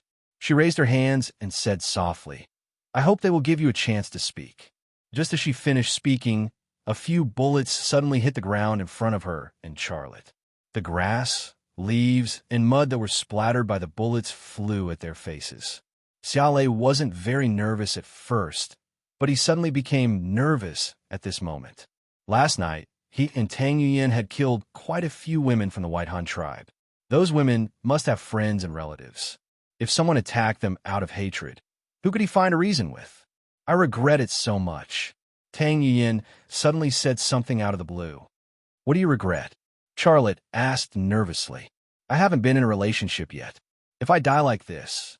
Tang Yuyin's expression was very strange. I always feel a little regretful. A woman died without dating. This was probably the same concept as a man dying without touching a woman, right? Charlotte's feelings were also in a mess. Tang Yuyin was such a stunner that she had never been in a relationship. If she hadn't told him, he really wouldn't have known. However, with Tang Yuyin's status, it was really very difficult for her to be in a relationship. On this point, Long Bing was similar to her. Long Bing was also a woman without a boyfriend. You just treat last night as your relationship. Charlotte comforted her. Tang Yuyin glared at Charlotte. Go to hell. That wasn't a relationship. That was you being lecherous. Charlotte was speechless. It was really inappropriate to talk about such a topic in this situation, but it could also ease the tension between the two. Before Charlotte and Tang Yuyin could continue talking, Great Moon Tia's warhorse stopped a few meters away from them. In the blink of an eye, the warhorses galloping from both sides had also completed the encirclement. Charlotte and Tang Yuyin were surrounded in the middle. There were 3 layers of women inside and 3 layers outside, and only Charlotte was a man. This situation was extremely disharmonious. We surrender, Charlotte said in Pashto. The Xiongnu tribe had their own language, which was said to be a language between Chinese and Tibetan. However, this language didn't exist in the outside world. This white Xiongnu tribe was located in Afghanistan, so they should know Pashto. Otherwise, they wouldn't be able to communicate and trade with the outside world. That was what Charlotte thought. Great Moon Tia didn't say anything. She just stared coldly at Charlotte and Tang Yuyin. A girl about 18 or 19 years old suddenly jumped down from the back of a horse and strode toward Charlotte. She had a baby face and an exaggerated age cup. Her appearance instantly made people feel like they were hallucinating. From her innocent and cute baby face, she was about 13 or 14 years old. But from her figure, she was definitely 23 or 24 years old. He had never seen such a girl. He didn't even know that this girl was called Shalami, a tribal sharpshooter who had regarded him as her property. Shalami walked in front of Charlotte and kicked the sniper rifle and pistol that Charlotte and Tang Yuyin had thrown on the ground further away with her feet. Then, she rudely pushed Tang Yuyin away from Charlotte and walked around Charlotte twice. Her eyes seemed to be observing whether an animal was healthy and how much it was worth in a livestock market. What does this little girl want to do? Charlotte's heart was confused. In his eyes, Shalami was actually similar to his sister Xia Shui. But at this moment, a large group of female warriors of the white Xiongnu tribe laughed. Shalami, hurry up and inspect the goods. A white-haired woman said with a smile. Yes, Shalami, if you don't like it, I'll take it. I'll exchange it with a sheep. A woman said with a very sincere look. Shalami, don't be shy. Just do that kid here. Someone jeered. Shut up. Shalami's face was red and she looked very angry. The language used by these women was indeed Pashto. Charlotte could already understand most of it. He also figured out what this girl wanted to do. His head was getting bigger. Moreover, with the jeering of the women around him, his head continued to get bigger. He, who had more than 1 billion yuan in assets, was just a sheep here.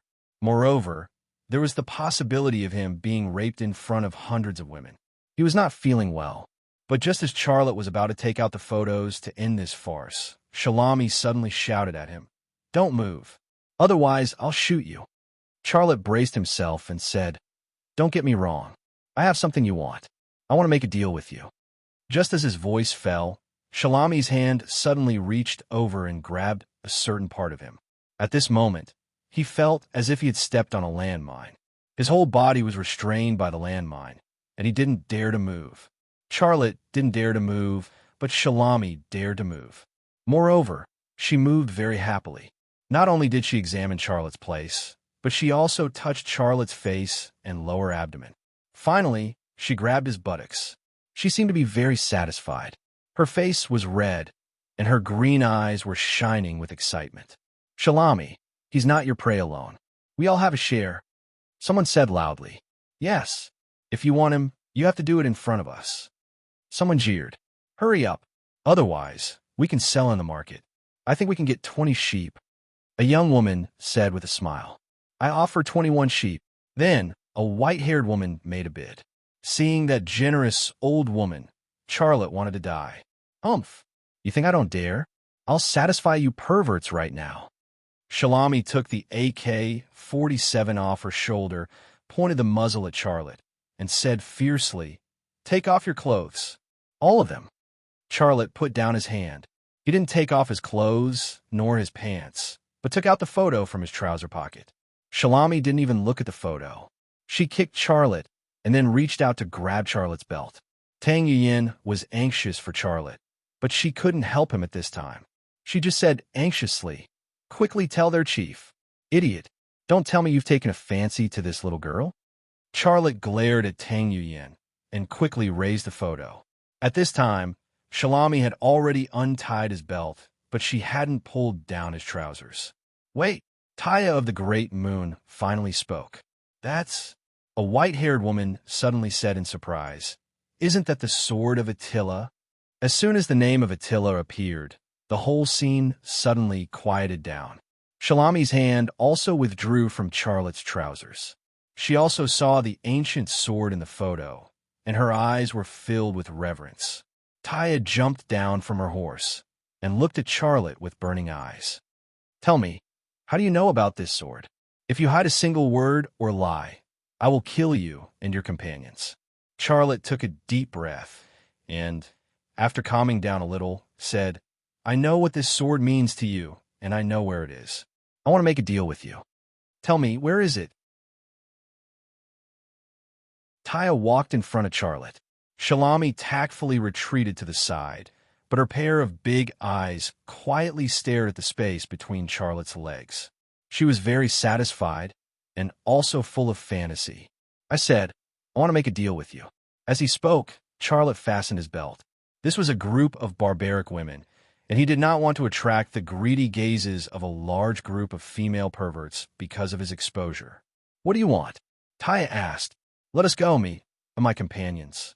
Charlotte pointed at Tang Yuyin, and then said, and those experts that you captured. Taya sneered. You really have a good appetite. You want to use a photo to exchange for the lives of a few of you? Do you think I'm a fool? Whoosh. Guns were instantly raised from all directions. Don't be nervous. Charlotte raised his hands. I know who has this sword. Who has it? The Great Moon Tia asked. Charlotte smiled bitterly. I'm not a fool. If I tell you now, will you still let me and my companions go? Show me your sincerity. If you're willing to let us go, I can give you an additional $1 million. This money can allow you to buy a lot of advanced weapons. Tang Yuyin also interrupted. We're not enemies. We just want to take our people away. Let's make this deal. Those people are useless to you. Even if you let them work for 100 years, they won't be able to earn $1 million. Not to mention, you still have a chance to retrieve your sacred relic. Taya hesitated for 2 minutes and then waved her hand. Take them back first. Shalami came over and pulled Charlotte's hand towards her horse. Get on the horse. Shalami scolded fiercely. Charlotte said, Can I ride on the horse with my friend? Shalami reached out and slapped Charlotte's buttocks. Get on the horse. Otherwise, I'll kill that woman. You're valuable, but she's not. Tang Yuyin said anxiously. Hurry up and get on the horse. Charlotte smiled bitterly and climbed onto the horse's back. Shalami also got on the horse. Her lower abdomen and chest pressed tightly against his back. Then, she wrapped her hands around his waist and grabbed the horse's reins. The horse started galloping, jolting up and down. Can you stop touching me? You mind?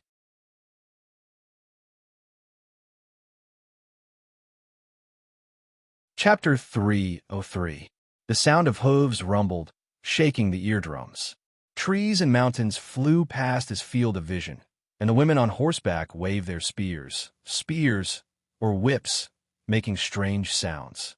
This scene made Charlotte feel as if he had returned to more than 1,000 years ago. He had become Xuanzang. He had been captured by the female demons of Womanland, and what awaited him was the fate of being steamed or braised. Along the way, Sirami, who had the face of a child and the figure of a devil, was not obedient at all, her hands groping Charlotte's body. Several times, Charlotte really wanted to elbow her off the horse, but seeing the large group of white Hun female warriors around him like wolves and tigers, he swallowed his anger and dispelled this idea. While he was enduring, Sirami was insatiable. She simply hugged Charlotte's waist, pressing her lower abdomen and chest even more closely against his body. As the warhorse galloped, her chest bumped against his back. The more embarrassed Charlotte was, the more excited Sirami became. Perhaps, if it wasn't for Tia of the Great Moon at her side, Sirami might have followed the example of women of dynasty and made love with Charlotte. The group of horses passed through a forest, and a large river came into view. The river flowed slowly, opening a channel between two mountains and extending deep into the mountains. The White Hun tribe was in this valley. On both sides of the river stood wooden houses and domed tents, stretching for several miles. Surrounding the tribe was a large area of cultivated farmland, and many men were working in the fields. Some of the men were even chained up, carrying logs cut from the forest back to the tribe. A man with iron chains on his feet stopped and looked at the group of horses entering the valley. With just a glance, a woman's whip fell fiercely on his back, and he immediately fell to the ground. This scene made Charlotte frown deeply. What Brad said was true. This was a world dominated by women, and men had no place here. The men of the tribe were engaged in rough work, such as agriculture and construction, while the women were only responsible for management and fighting. "Did you see that?" Shalami whispered into Charlotte's ear with a threatening tone. "Those chain guys want to come in for treasure hunting, and there are many armed men from Sanaida among them. If you listen to me and serve me well, I'll let you farm. You won't have to be chained up and live like a dog. You're still a child. You should go study and see the outside world. Take your hand away." Charlotte blocked the lecherous hand that sneakily attacked his lower abdomen. He didn't want to say anything that was full of positive energy, because he felt that it was like playing the lute to a cow. "You can't escape. You're mine." Shalami smiled very happily. "Tonight, you're mine. Don't worry, I'll be very gentle to you." Several black lines appeared on Charlotte's forehead. Here, everything was reversed, including the things between men and women. When the horses entered the tribe, the white Hun tribesmen in the tribe all rushed over. Many of them cheered loudly, giving people the feeling that their tribe had won another big battle. Charlotte and Tang Yin were put down from the horses. A group of women surrounded Charlotte and commented on him. Someone even took advantage of the chaos to pinch Charlotte's buttocks. After finding that it was very sturdy, they immediately quoted the price of a sheep. It was still the same feeling that a person with more than 1,000,000,000 yuan was only worth a sheep here. Charlotte even wanted to die. What made him even more depressed was that Tang Yuyin would occasionally show a gloating smile at him, which made him gnash his teeth in hatred. Charlotte and Tang Yuyin were taken to a house. Shalami also wanted to go in, but was driven out by Big Moon. In the end, Big Moon Tia even called out the warriors who had brought in Charlotte and Tang Yuyin, leaving her alone to face Charlotte and Tang Yuyin. With Charlotte and Tang Yuyin's strength, it would not be difficult to capture Big Moon Tia and use her as a hostage. Moreover, the two of them did not have anything like ropes or chains on their bodies. However, Charlotte and Tang Yuyin did not dare to act rashly. The reason was very simple. Big Moon Tia dared to face them like this. If she did not have a certain level of strength, would she do this? "Tell me," Big Moon Tia said, "where is the sword of Attila? In whose hands?" Tang Yuyin said, "We want to see our people first." Big Moon Tia looked coldly at Tang Yuyin. "I'm not asking you. You better know your place. You should know that you're still alive because of him. To me, you have no value at all." A hint of anger appeared on Tang Yuyin's face, but she quickly hid it. She shrugged her shoulders in mock indifference and kept her mouth shut. Charlotte said, "My attitude is the same. I want to see our people first. Shalami, Big Moon Tia shouted at the door. The door opened, and Shalami rushed in. She had a happy smile on her face. Chief, can I bring him home? Seeing Shalami and hearing her words, Charlotte's head began to hurt. It was a headache that could not be treated. He could not help but wonder, was this little girl's head not filled with anything else? Big Moon Tia said, go and bring those 5 over. Oh, Shalami was a little disappointed, but she still left. After a while, Shalami returned to the room. Following her in were a few experts from China. Peaceful was one of them. Her hair was messy, and her clothes were dirty. She was wearing a pair of rubber boots, and there was some sheep dung on the soles. It gave off an unpleasant smell. Seeing Charlotte, Peaceful was stunned. Then, she cried and threw herself into Charlotte's arms. Before Peaceful could throw herself into Charlotte's arms, Shalami grabbed her by the collar and pulled her back. She shouted fiercely, "What are you doing? Are you trying to steal my man? Okay, I'll give you a chance. Fight me." Peaceful looked at Xia Lei and then looked at the fierce Shalami. She was dumbfounded and didn't know what was going on. The other 4 experts were not much better. Their bodies were dirty, and there was mud and pig dung on the soles of their shoes. It was obvious that they had just been taken from the fields. These experts were the elites of the country. Every one of them was in charge of their own fields, but now they were farming and fertilizing the fields. However, what Xia Lei saw was more than that. He discovered that all the male experts had pale faces, and there was no light in their eye sockets. Their standing posture was also soft and weak. It was obvious that they had been sucked dry by the women there. This situation was normal because they were the elites of the human race. How could the women of the White Hun let go of the elite seeds in their bodies? Xia Lei glanced at the few experts. Then his eyes returned to Peaceful. Seeing her like this made his heart ache. He said, "Sister Ning, don't be afraid. I'm here to save you. I'll take you out of here." Okay. Peaceful was so emotional that she could not speak. Her tears flowed down her cheeks. Charlotte looked at Big Moon Tia. "How about it? I've given you my conditions. Let's make a deal. If you let us leave, I'll tell you where the Sword of Attila is. I'll also give you $1 million. Big Moon Tia asked, "Where's the money?" Charlotte said, "If you have a computer and internet, I can pay right now." Big Moon Tia laughed coldly. "You saw it too. There aren't even electric lights here. Do you even have a computer? If you want to pay in cash, I can consider it." "No cash, no transaction." Xia Lei furrowed his brows. $1 million in cash. Such a large amount of money could not be transferred through bank transfers. In Afghanistan, he could not find a bank that could withdraw such a large amount of money. Big Moon Tia said, "Also, you said that you know where the Sword of Attila is. How can I prove that what you said is true?" Charlotte said, "I won't lie to you, and I don't have to lie to you. As for the money, you can get someone to follow us to Peshawar, Pakistan. I can pay you $1 million there." "Ha ha!" Big Moon Tia laughed loudly. Salami was stunned for a moment, then laughed as well. Her laugh was purely in agreement with Artemisia, and her bosom, in agreement with herself, quivered like a naughty rabbit in the midst of it. "What are you laughing at?" Charlotte suppressed the anger in his heart. He could already tell that Big Moon Tia was deliberately making things difficult for him. Big Moon Tia stopped laughing and stared at Charlotte with a burning gaze. "If I follow you to Peshawar, what you'll pay me is probably not $1 million, but bullets, right? If you don't believe me, how are we going to make a deal? I have what you want in my hands, but you don't have what I want in your hands. My deal is very simple. $1 million in cash and the Sword of Attila. If you give me these 2 things, I'll let you go immediately." Tang Yuyin was also angry. Charlotte did not say anything. He thought for a moment and said, "I can't meet your conditions. Tell me, how do you want to make a deal?" "Salami and I will go with you to get the Sword of Attila and the $1 million. After I get these 2 things, my people will let your people go," Big Moon Tia said.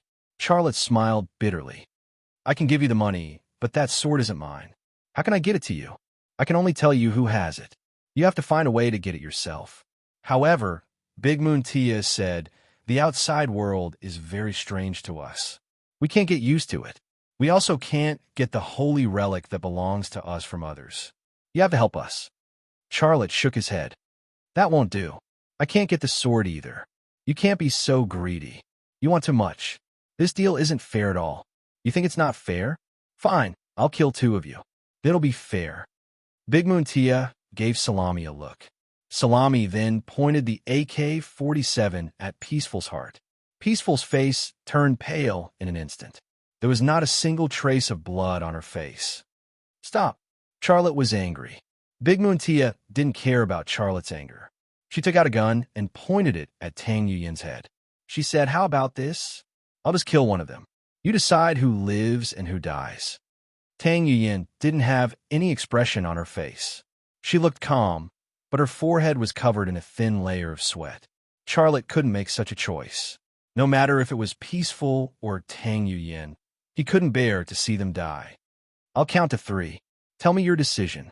Big Moon Tia said fiercely. 1. F***CK. I agree.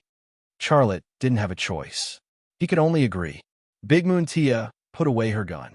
Her lips curled into a smile. Deal. Sherami also put away her gun. Peaceful's legs went soft, and she almost fell to the ground. Charlotte coldly said, I'm telling you, warn your people not to hurt them. Once I help you get the sword, your people will immediately release my people. Also, return the satellite phone to my partner. I'll contact her every day to confirm the situation here. No problem. Big Moon Tia threw the satellite phone to Tang Yuyin and said, I'll give you some time to get along. We'll leave tomorrow morning. Get ready. Chief, Shirami anxiously looked at Xiaolei. Tissia coldly glared at Shirami. The latter immediately shut his mouth and dejectedly followed Tissia away.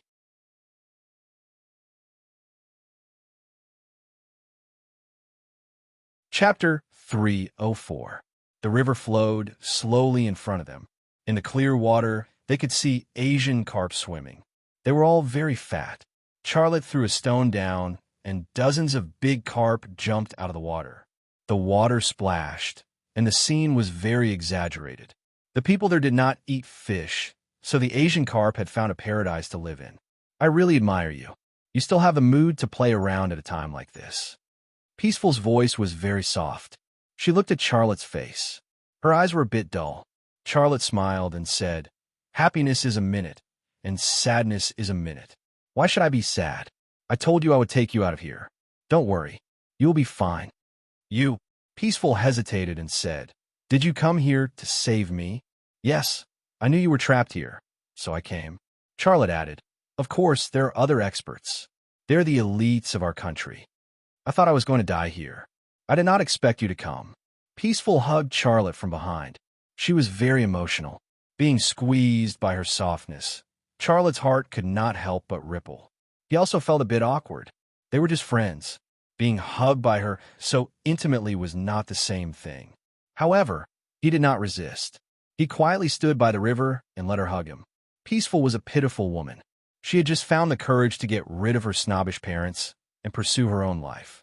She did not expect to be trapped there again. She was being forced to shovel sheep's poop. She was an archaeologist.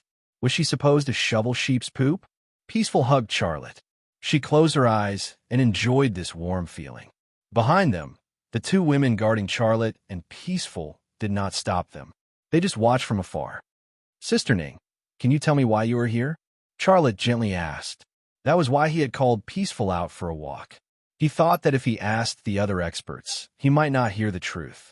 Peaceful would not lie to him. Let's sit down and talk. Peaceful let go of Charlotte and sat down on the grass by the river. Charlotte sat next to her on the grass and looked at her quietly. Peaceful put her head on Charlotte's shoulder. She looked at the slowly flowing river and slowly said, Do you remember the compass you fixed? Charlotte was taken aback. You're trapped here. How is it related to that compass? What's going on? The compass from the Ming Dynasty was mysterious. After Charlotte fixed it, he had almost forgotten about it. He did not expect that this operation was related to the compass. It's like this. A month ago, I was recruited into a special team of experts. At first, I didn't know what they were researching. Later, I learned it was the compass. After staying with the team for a few days, I found out that they had found a place with the compass and dug up something there. What thing? I saw it once. It was a special metal. It was not painted, but it was green and soft. It looked like it had a life of its own, Peaceful said. It looked like a part. Oh, right. It had 2 letters on it. Charlotte could not help but interrupt Peaceful. What letters? A, Peaceful said. At that moment, Charlotte's head felt like a giant stone had been dropped on it. It was like a tsunami. Peaceful did not notice the change in Charlotte's face. She went on to say, "It is hard to explain. The team of experts had a material scientist, but he did not know what kind of metal it was. In the end, a few experts agreed that it was a brand new metal. No one had discovered it yet. Its strength and toughness were the best out of all the materials. It was also light, so it was very suitable to make aerospace materials." Charlotte's heart finally calmed down a little. Then, the Ming Dynasty compass guide expert found a metal part, and the letters E. "I am confused." He laughed self-deprecatingly. Could there be aliens? The part that the team found was part of an alien aircraft? Aliens appeared in the Ming Dynasty? Isn't the team's imagination a bit too wild? Peaceful rolled her eyes at Charlotte. "I think your imagination is too wild. There are no aliens. That metal was smelted. The time of smelting was about 1,400 years ago, but we looked at all the races and civilizations of that time. No race or civilization had such advanced smelting technology. Then who smelted it? I don't know." Peaceful looked a little confused. She said, "Let's study it from the perspective of those 2 letters. English was spread to England by the Germanic people, but the smelting technology of the Germanic tribes who invaded England at that time was very primitive. It was impossible for them to smelt such advanced alloy materials. Then how was it smelted?" Charlotte's head was full of questions. "A lot of them. That is why we formed a team of experts to come here," Peaceful said with excitement. "Our mission is to solve this mystery and get that smelting technology. If we succeed, our country's smelting technology will be better than the world's. The related aerospace industry, manufacturing industry, and so on will all have explosive development." Wait a minute. Xiaolei suddenly understood something. "You mean that the compass didn't point to a specific location? After the expert team excavated the part, it pointed to a new direction?" "Yes, it's the one that brought us here." Xiaolei shook his head and bitterly smiled. "That's impossible. I was the one who repaired that compass. I know its structure. It doesn't have any intelligence. It's impossible for it to change directions after pointing to one place." "You don't know that," Peaceful said. Peaceful said, "The team of experts dug up more than just that green alloy. There were also many antiques from the Ming Dynasty. They're all very precious. There was also a needle, the needle of the compass. After the needle was changed, it pointed in a different direction. This matter was very confusing. It made people have no idea where to go." Charlotte thought about it. "What kind of antiques are there? Have you seen them before?" "I have seen some of them," Peaceful said. "After all, I am an archaeologist. They needed me to identify some things." Peaceful paused and said, "But there's a bronze book that I have not seen before. I only saw a picture of it." "What kind of bronze book is it?" "It is a very strange and beautiful bronze book," Peaceful said. "It is very thin. It is not much thicker than modern paper. It looks like it has a few dozen pages. Unfortunately, I only saw the picture. I did not see the content inside. I did not know what was recorded inside." Peaceful looked disappointed. "Perhaps there are some important clues recorded in that bronze book. Haven't you asked the other experts?" "I did, but they did not see the content inside. When the bronze book was dug up, it was taken away," Peaceful said. Peaceful said, "Then, after changing the needle, the compass pointed to a new place. That's how we ended up here. We came from the walk-in corridor. We had a few dozen special forces guards, but they were all dead. I heard that someone came to save us, but they failed. I thought I would die here, but just as I was feeling hopeless, you appeared. You always appeared when I needed you the most. You brought me light and hope. I. Charlotte gently held her shoulders and gently comforted her. "Do not be afraid. It is all in the past. Tell me, that compass brought you here. Did you find anything?" "We were captured before we could start working," Peaceful said. A few experts were either planting carrots or feeding pigs. I was sent to herd sheep and clean the sheepfold. I did not have a chance. Where is the compass? It is in the hands of that baby-faced woman, Peaceful said. Peaceful said she stole the compass and used it as a clock to hang on the wall of her house. I tried to steal it back, but I did not succeed. If you have a chance, you have to take the compass back. It is too important. An ancient and mysterious smelting technology that surpassed modern smelting technology was a miracle in itself. Not to mention, it could also improve the level of China's aerospace industry and the entire manufacturing industry. Its importance was self-evident. But as soon as he thought of the baby's face, he couldn't help but feel a slight headache. He could not avoid her, and now he was going to her house to steal something. Wasn't that just sending himself to her doorstep? I will try. Charlotte had a wry smile on his face. He was thinking about a deeper question. The compass from the Ming dynasty, the ancient smelting technology, and the AE letters. Is the AE letters on the ancient alloy related to the AE Research Center in the United States? Or is it just a coincidence? If there is a connection, what is the connection? AE capsule, ancient alloy. Oh my God, what is going on? Tomorrow morning, you and the leader will leave this place. Will you come back? They had talked too much about business, so Peaceful wanted to change the topic. She wanted to change the topic. Of course, if you guys did not fail, I would not come back here, Hansun said. But you guys failed. I will finish what you guys failed to do. Don't tell anyone about this. If someone finds out, I will fail too, Charlotte said. I won't tell anyone.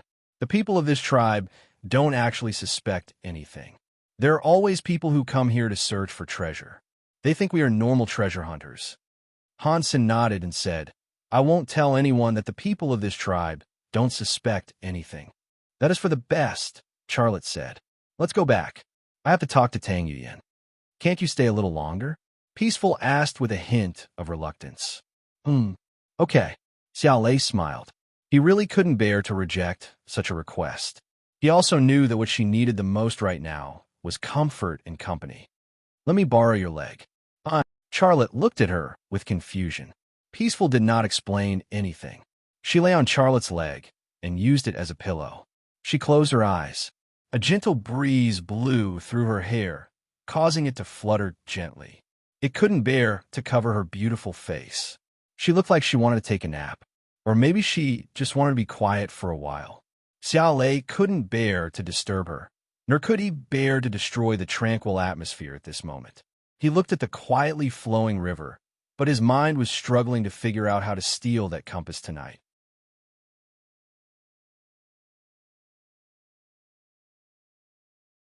Chapter 305. After some negotiation, Peaceful and the other 4 experts were finally exempted from labor and moved into clean rooms. Peaceful even took a hot bath, which she had not seen in a long time. The sword of Attila and $1 million were enough to move the hearts of the White Hun tribe. Naturally, Tia of the Great Moon Empire would fulfill Charlotte's request. Charlotte and Tang Yuyan were also given accommodation, but they were not in adjacent rooms. Instead, they were separated by at least 200 meters. Tia of the Great Moon Empire seemed to be trying to prevent Charlotte and Tang Yuyan from discussing countermeasures. Not only did she make such arrangements, but she also sent someone to guard their door. Therefore, Charlotte and Tang Yuyan had almost no chance to communicate. Tia of the Great Moon Empire personally sent Charlotte to the accommodation she had arranged for Charlotte and entered the room with him. Chief of the Great Moon Empire, what do you mean by this? We're leaving tomorrow morning, but you're separating me from my companions. Are you worried that we'll discuss an escape plan? We, the Chinese, are very particular about credibility. Since we've reached a deal, I'll complete it. You and your friends are very dangerous people. I don't want you to stay together. We're leaving tomorrow, so I'm warning you. Don't play any tricks with me, or your friends and the experts will die, Tia said. Charlotte smiled. You've always treated me as an enemy. Why can't you treat me as a friend? Friend? Tia sneered. I don't trust men, especially men like you. Charlotte did not mind. I'm willing to help you. You can see my sincerity. What do you think we need? Electricity and schools. Charlotte thought for a moment. In machinery, farming machinery, and logging machinery. You don't want your tribe to be so backward, do you? It's an era of global integration, but you're still living in isolation. If this goes on, you'll be eliminated. Tia looked at Charlotte coldly. Don't comment on things you don't understand. Assimilating into the outside world and throwing away our traditions is not a good thing for us. But the electricity you mentioned is acceptable. Can you help us solve it? Of course, I'm a mechanic and an electrical engineer. You have a river here. I can help you build a small hydropower station, and then you can use electricity. Charlotte smiled and said, It's not complicated. Trust me, it's easy. Why are you helping us? Tia asked suspiciously. What do you want from us? Friendship, said Charlotte. Don't try to fool me. I'm not the stupid woman you think I am. Tell me, what do you want from us? The great moon Tia suddenly remembered something. You're after the treasure? Charlotte smiled. Do you have any treasures here? No, Tia said. Many treasure hunters come for that ruin, but I can tell you for sure that there are no treasures there. It's just an ancient city from Attila's era. It's been more than 1,000 years, and all the valuable things there have been stolen. All that's left are rocks. Charlotte said, Since you said I'm here for the treasure, then so be it. How about this? I'll build a hydropower station for you, and then install electricity for you. I can also provide you with some electrical appliances, such as refrigerators and water heaters. I'll pay for all of them. I just want you to give me a chance to do archaeology and allow me to enter that ruin. What do you think? One day's time, Tia said. Charlotte was slightly stunned. What do you mean? Tia said, I'll only give you 1 day. During this day, I'll allow you to move around in the ruin. Whatever you find will be yours. After 1 day, you must leave. Deal. Xiaolei smiled and extended a hand to the great moon Tia. However, Tia did not shake hands with Charlotte and turned to leave. Charlotte awkwardly retracted his hand and muttered to himself, She seems to have a strong aversion to men. Could she be gay? If so, that's a pity. After the great moon Tia left, Xiaolei also went out and strolled around the tribe alone. Many women commented on him, and some even whistled at him in a flirtatious manner. This situation gave him the illusion that he was a timid and shy woman, and those women were lecherous bad men. Along the way, he met many men, but none of them greeted Charlotte. They just glanced at him indifferently and went on with their business. Charlotte had not gone far when Sherami, who had rushed over after hearing the news, blocked his way. The doll-faced man did not say anything and pulled him in the direction of her house. Charlotte came out for a stroll with the purpose of luring Sherami out. However, he pretended to be nervous and reluctant on the surface, resisting as he walked. What do you want to do? Where are you taking me? Of course to my house. Sherami said righteously. Charlotte said, I'm no longer your prisoner. You can't do this. Who said that? Sherami said fiercely. The chief promised to give you to me. She means what she said. You are mine. Don't think about running away. The two walked and quarreled, attracting many women to watch. Many women made fun of Sherami and Charlotte. Sherami, are you going to become a real woman tonight? Do you want me to help you? Sherami, this China boy has delicate skin and tender flesh. You have to be gentle and don't break him. Sherami, how about I exchange 3 sheep with you? Sherami, these women said all kinds of things, and the scale was frightening. Charlotte was a man, and he also felt embarrassed. But what made him feel gratified was that his value had finally increased. It wasn't 1 sheep, but 3 sheep. Sherami didn't feel embarrassed or shy at all. She laughed happily and joked with the women from time to time. She really gave people the feeling that she was a bridegroom who had married a wife. Xiaolei was dragged to the front of a wooden house by Salamala after they passed through a row of houses. The wooden house was built near the river. There were many flowers and plants planted in the open space in front of the house. The flowers were bright and beautiful. At this time, the sun hadn't set and the river was covered with a layer of golden light. A wooden house, fresh flowers, and a river. These elements painted a rich and colorful oil painting. Coupled with a young girl with a childish face and big breasts, This painting seemed to be the work of a Japanese manga artist, with a hint of naughtiness. Xiaolei was pushed into the wooden hut by Shalami. At a glance, he saw the compass hanging on the wall. Fortunately, she just hung it with a rope and didn't nail it to the wall. It was intact and exactly the same as when he last saw it. When Charlotte first saw this Ming Dynasty compass, he didn't have any special feeling in his heart. But this time it was different. When he saw it again, he was inexplicably shocked, for no other reason than the fact that it had too many secrets hidden within its body. "I'll get you some water. You can take a bath, and then we can start," Sharami said, her baby face full of a happy smile. Charlotte came back to his senses and said a little nervously, "Start what?" "Sleep." Sharami giggled and said, "Don't worry, I'm not like those women. I'll be very gentle." Charlotte. Shalami moved to prepare water for Xiaolei's bath, but after 2 steps, she turned back. "No, I'm a woman. How can I serve you? You should serve me. You go get the bath water, and then give me a bath." Charlotte said, "I'm not your slave, nor your husband. You can't order me to do anything. You may not know, but I'm already very good friends with your chief. I'll help you find your sacred relic. In addition, I'll also help your tribe. I'll build a hydropower station for you, so that you can use electricity. I'm already your distinguished guest. How can you treat me like this?" Charami's brows furrowed higher and higher. Her previous cheerfulness was long gone, replaced by a sullen look. It wasn't that she didn't know about this. In fact, before she found Charlotte, Big Moon Tia had specifically warned her not to be rude to Charlotte. She brought Charlotte to her house behind Big Moon Tia's back. She didn't dare to be rough with Charlotte. Charlotte smiled. "However, we can still be friends. You're a lively and lovely girl. I think we can be very good friends." "I don't want friends," Sharami said angrily. "In the tribe, girls of my age have husbands and their own children. They all have their own families and have become the heads of their families. You can do it too. There are also many men in your tribe. I've seen many young men." Charlotte said, "I don't care about them. They don't know anything except farming. I like people like you. You're good-looking, healthy, and good at shooting." The more Sharami spoke, the more excited she became.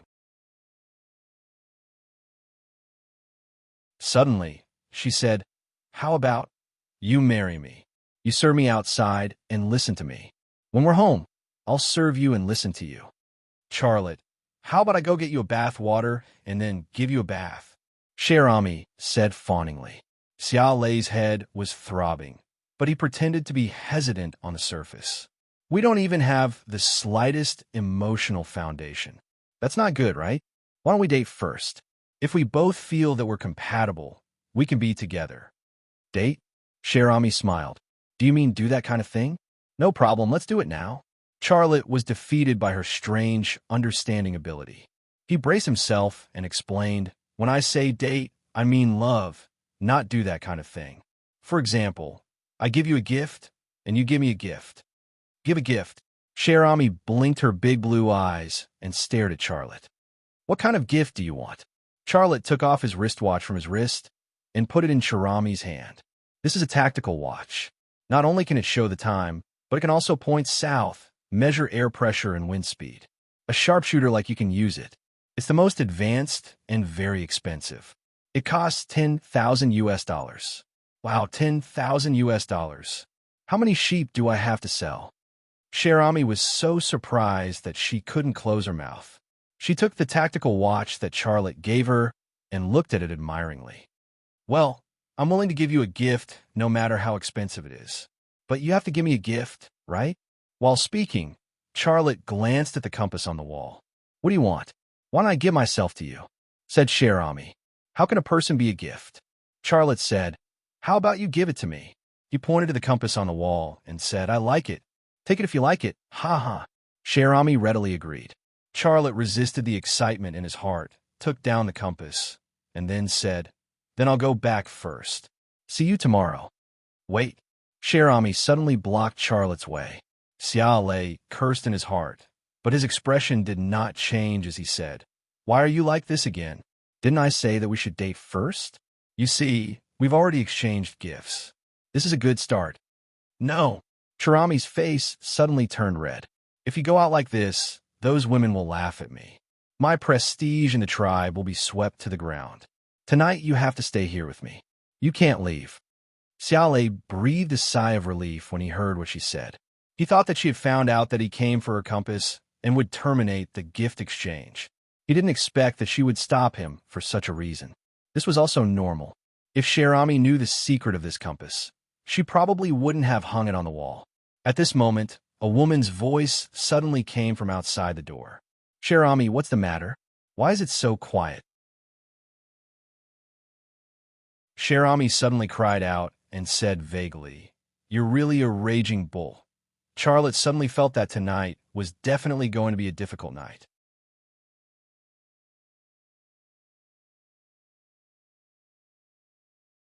Chapter 306. Darkness shrouded the valley, and oil lamps lit up in the wooden houses.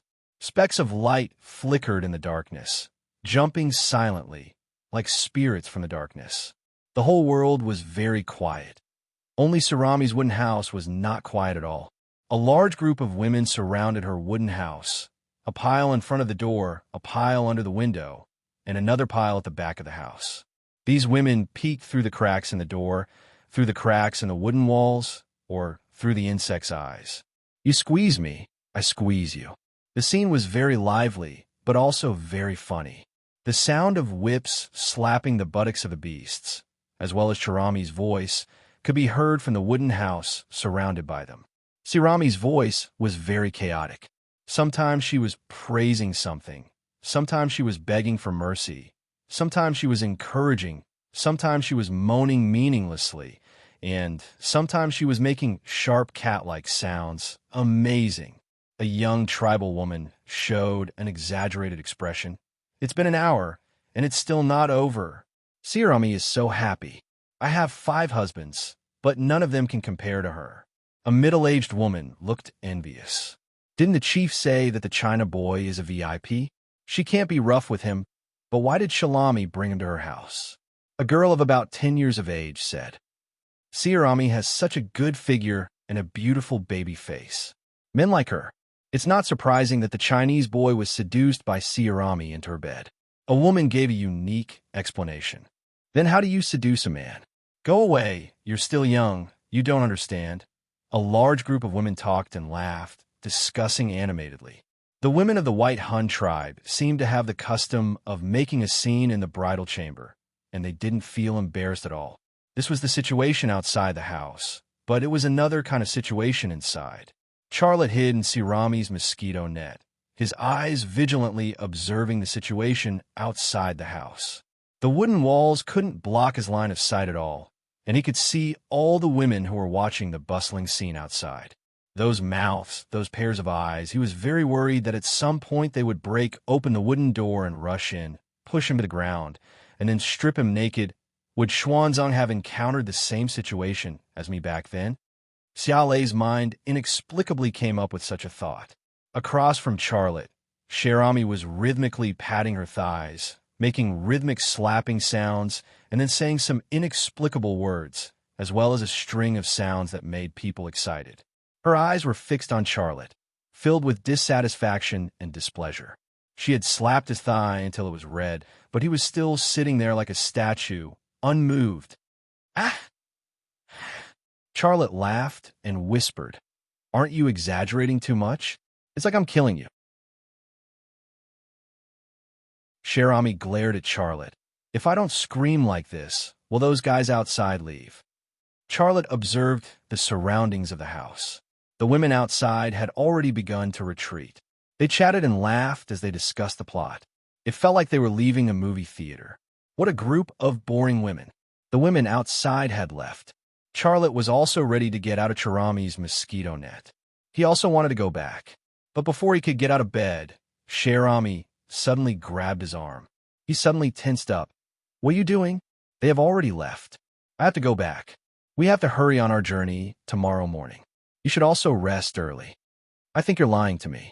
Sherami pouted her cherry lips and pouted angrily, like a little girl who had been cheated of a lollipop by a strange uncle. Charlotte smiled bitterly. "Why would I lie to you? You don't like me, but you lied to me about dating." Charlotte braced himself, and said, "No, I like you. Really, I didn't lie to you. You lied to me again. If you like me, you should have been serious with me just now, instead of me slapping my thigh. You see, my thigh is red from the slapping."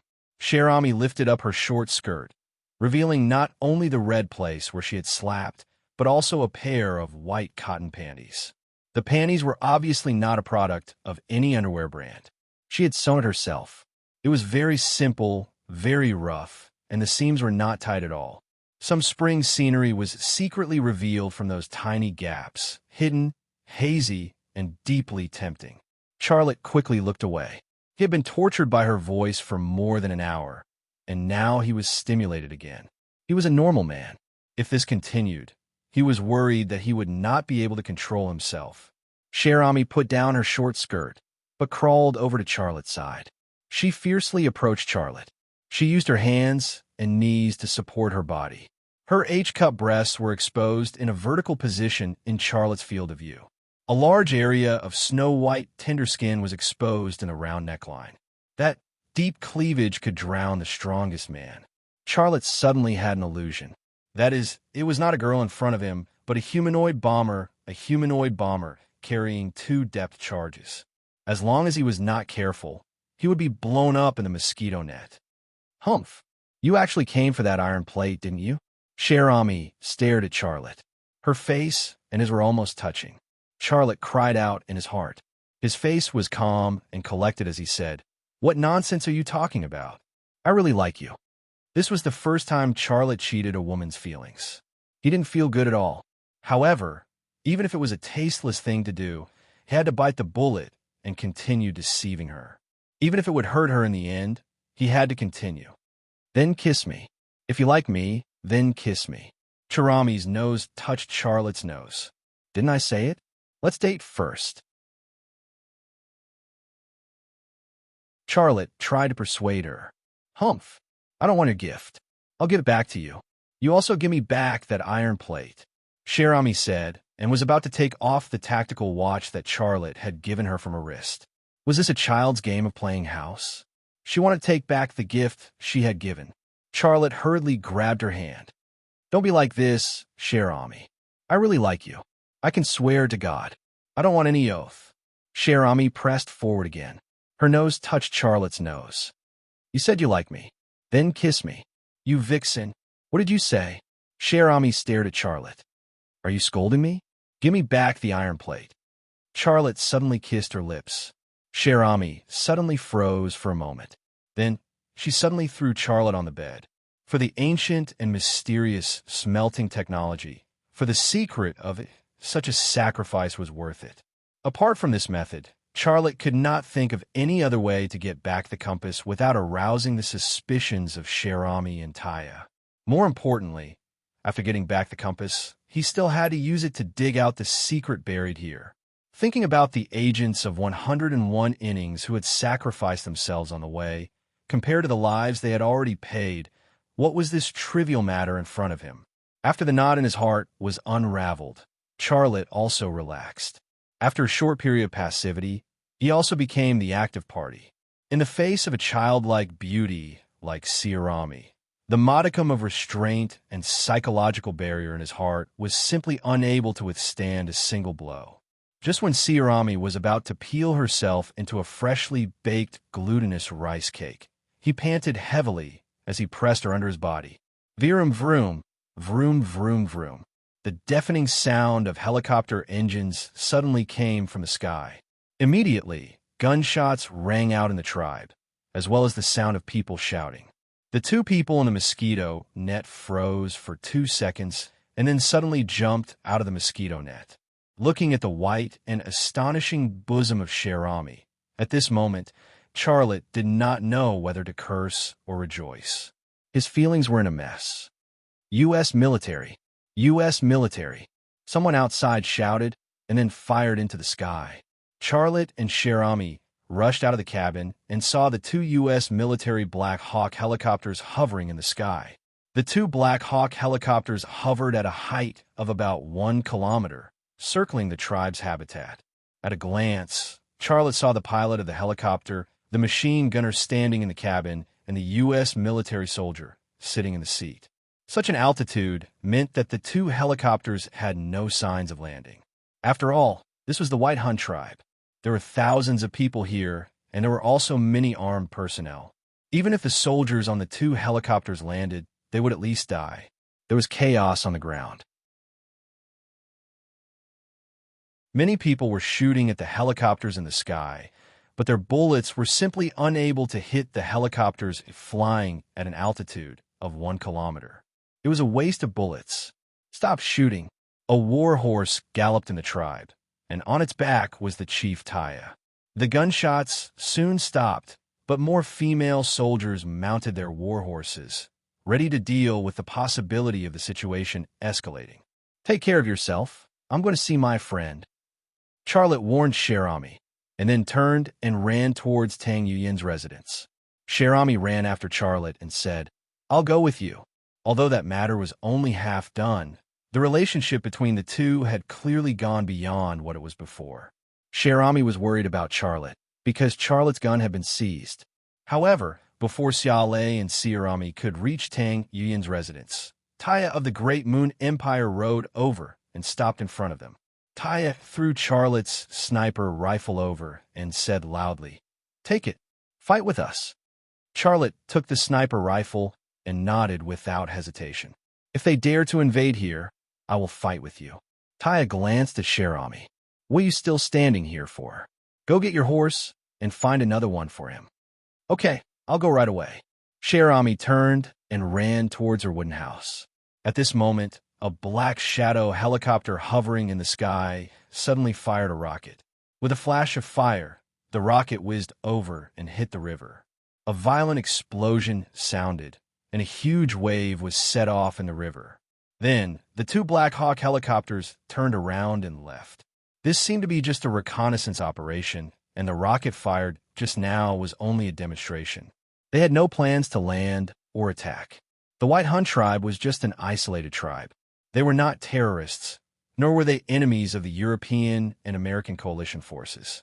Rashly attacking here would definitely cause international criticism, which seemed to be the reason why the two armed helicopters came and left. If the White Hun tribe was just a small village, they might blow it up, then land and carry out a ground operation. With the departure of the two Black Hawk helicopters, the tribe gradually regained its calm. Xiaolei, on the other hand, was still looking up at the sky that was shrouded in darkness, looking troubled. He couldn't see any flying objects in the sky, but he was sure that at this moment, there were unmanned reconnaissance aircraft hovering higher in the sky, and even military satellites pointing their cameras here. The U.S. military wouldn't appear here for no reason. The CIB's tentacles were already here.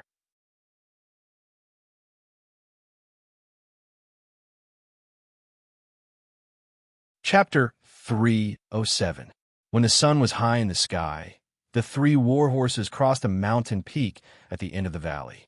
Charlotte sat on horseback and looked back at the valley. He could no longer see the White Hun tribe. Behind him was a dense primeval forest, and in front of him was a barren mountainous area that stretched as far as the eye could see. The basin in the middle of the mountains was really a paradise. It should not be disturbed. "Let's go," Elder Tyas said. "We still have a long way to go. We have to get out of this valley before dark." Charlotte retracted his gaze and looked ahead. "There are mountains everywhere. Can we get out? I need to know your route." Sherami looked at Charlotte with a smile. "We'll take the walking corridor and then enter New Province. You should know about the ancient Silk Road." Charlotte said, "I thought we would go to Pakistan and then take a plane to China." Elder Tyas said, "Your suggestion seems to be the safest and quickest, but it's the most dangerous route. We have already been targeted by the U.S. military. If we go to Peshawar, we will not only have to face the U.S. military, but also the Sanaida armed forces. And the tribal armed forces along the way," Sherami interrupted. "All right, we'll take the walking corridor," Charlotte said. "But how long will it take us to cross the walking corridor and enter New Province?" "If there are no accidents, half a month should be enough," Elder Tyas said. Half a month. Charlotte couldn't help but smile bitterly. There was no doubt that would be a long and arduous journey. "Hiya!" Elder Taya shouted softly. Her long legs clamped the horse's abdomen, and the white horse under her rushed down the mountain. Sherami followed closely behind, urging the horse to give chase. Her perky buttocks swayed on the saddle, creating a beautiful ripple. Charlotte couldn't help but think of the things he did with her under the mosquito net last night. Although it was just a little, he couldn't help but recall it. His heart was also tickled. The so-called moral bottom line was really vulnerable in front of the child-faced and big-breasted Sherami. Charlotte looked back one last time, then urged his horse to catch up. Following behind the two tough women, he had a very strange feeling. He imagined that he was James Bond of the British MI5, the world-famous 007. Mr. Bond would always be accompanied by beautiful women every time he carried out a mission, and he was in such a situation now. Thinking about it this way, traveling through the ancient Silk Road wasn't a bad idea. In the evening, the three of them arrived in front of a mountain. The road under their feet had disappeared. There seemed to be a road in the past, but the road that was cut between the mountain walls had long collapsed. We have to climb over this mountain and set up camp behind it. Taya jumped down from the horse's back and led the horse up the slope. Sherami and Charlotte also dismounted from their horses and led them up the mountain on foot. Xia, when we arrive in China, can you buy me clothes? While climbing the mountain, Sherami chatted with Charlotte. I heard that clothes in China are very cheap. I want to buy a lot of clothes, but I don't have the money. Charlotte said with a smile. Won't you have money if you sell your sheep? Sherami glared at Charlotte. Stingy. Then she added, when we arrive in China, I'll sell you and then buy clothes. Charlotte, the women of the White Hun tribe couldn't change the biggest habit of women. Even if they really liked a man, they wouldn't treat him as an equal in their eyes. However, the young women of the White Hun tribe seemed to be a little better in this aspect. Sherami was one of them. She was just saying it casually and wouldn't take it seriously. Last night, she was even willing to take the initiative to give Charlotte a bath and serve Charlotte. This kind of thing would never happen with the older women of the tribe. When we arrive in China, will you run away? Sherami looked back at Charlotte. Her feet suddenly slipped and her whole body suddenly leaned back, looking like she was about to fall. Charlotte hurriedly used his hands to support her buttocks and pushed her up. The feeling of this process, in addition to elasticity, was still elasticity. He knew several languages, but none of them could describe that wonderful elasticity. With the danger removed, Sherami looked back and smiled. Thank you. I thought you would let me fall. Charlotte laughed. How could that be? I'll be behind you. I'll protect you. Sherami playfully winked at Charlotte, as if hinting at something. A face full of childlike innocence, cute and beautiful, but with a devilish body. The bottom line in Charlotte's heart was getting more and more blurred, almost to the point where there was no bottom line at all. There was even a voice in his heart. Why should we live by the rules when we're still alive? Even if I make a real show with her, when one day I get old and think of such a foreign girl, wouldn't that be a kind of happiness? Indeed, he didn't have a girlfriend in the real sense, and was still single at present. Sherami was treating him like this, so why couldn't he treat her like this? Before he got married, before he had his own children, why should he be as strict as an ascetic? With this in mind, Xiaolei became even more relaxed and more open. When Sherami winked at him, he couldn't help but reach out and give her a light slap on her perky buttocks. The crisp sound echoed on the hillside. Sherami turned back and rolled her eyes at Charlotte. She looked like she was angry and smiling, extremely charming. Charlotte sighed in his heart. She really was a vixen. Tia, who was at the front, looked back and saw Charlotte retract his hand from Sherami's perky buttocks. She shook her head, and a bitter smile appeared at the corner of her mouth. Charlotte was well behaved. In his impression, Tia didn't like any man, and he didn't want to make her unhappy. Before rescuing Peaceful, Tang Yuyin, and a few experts, he had to put up with her.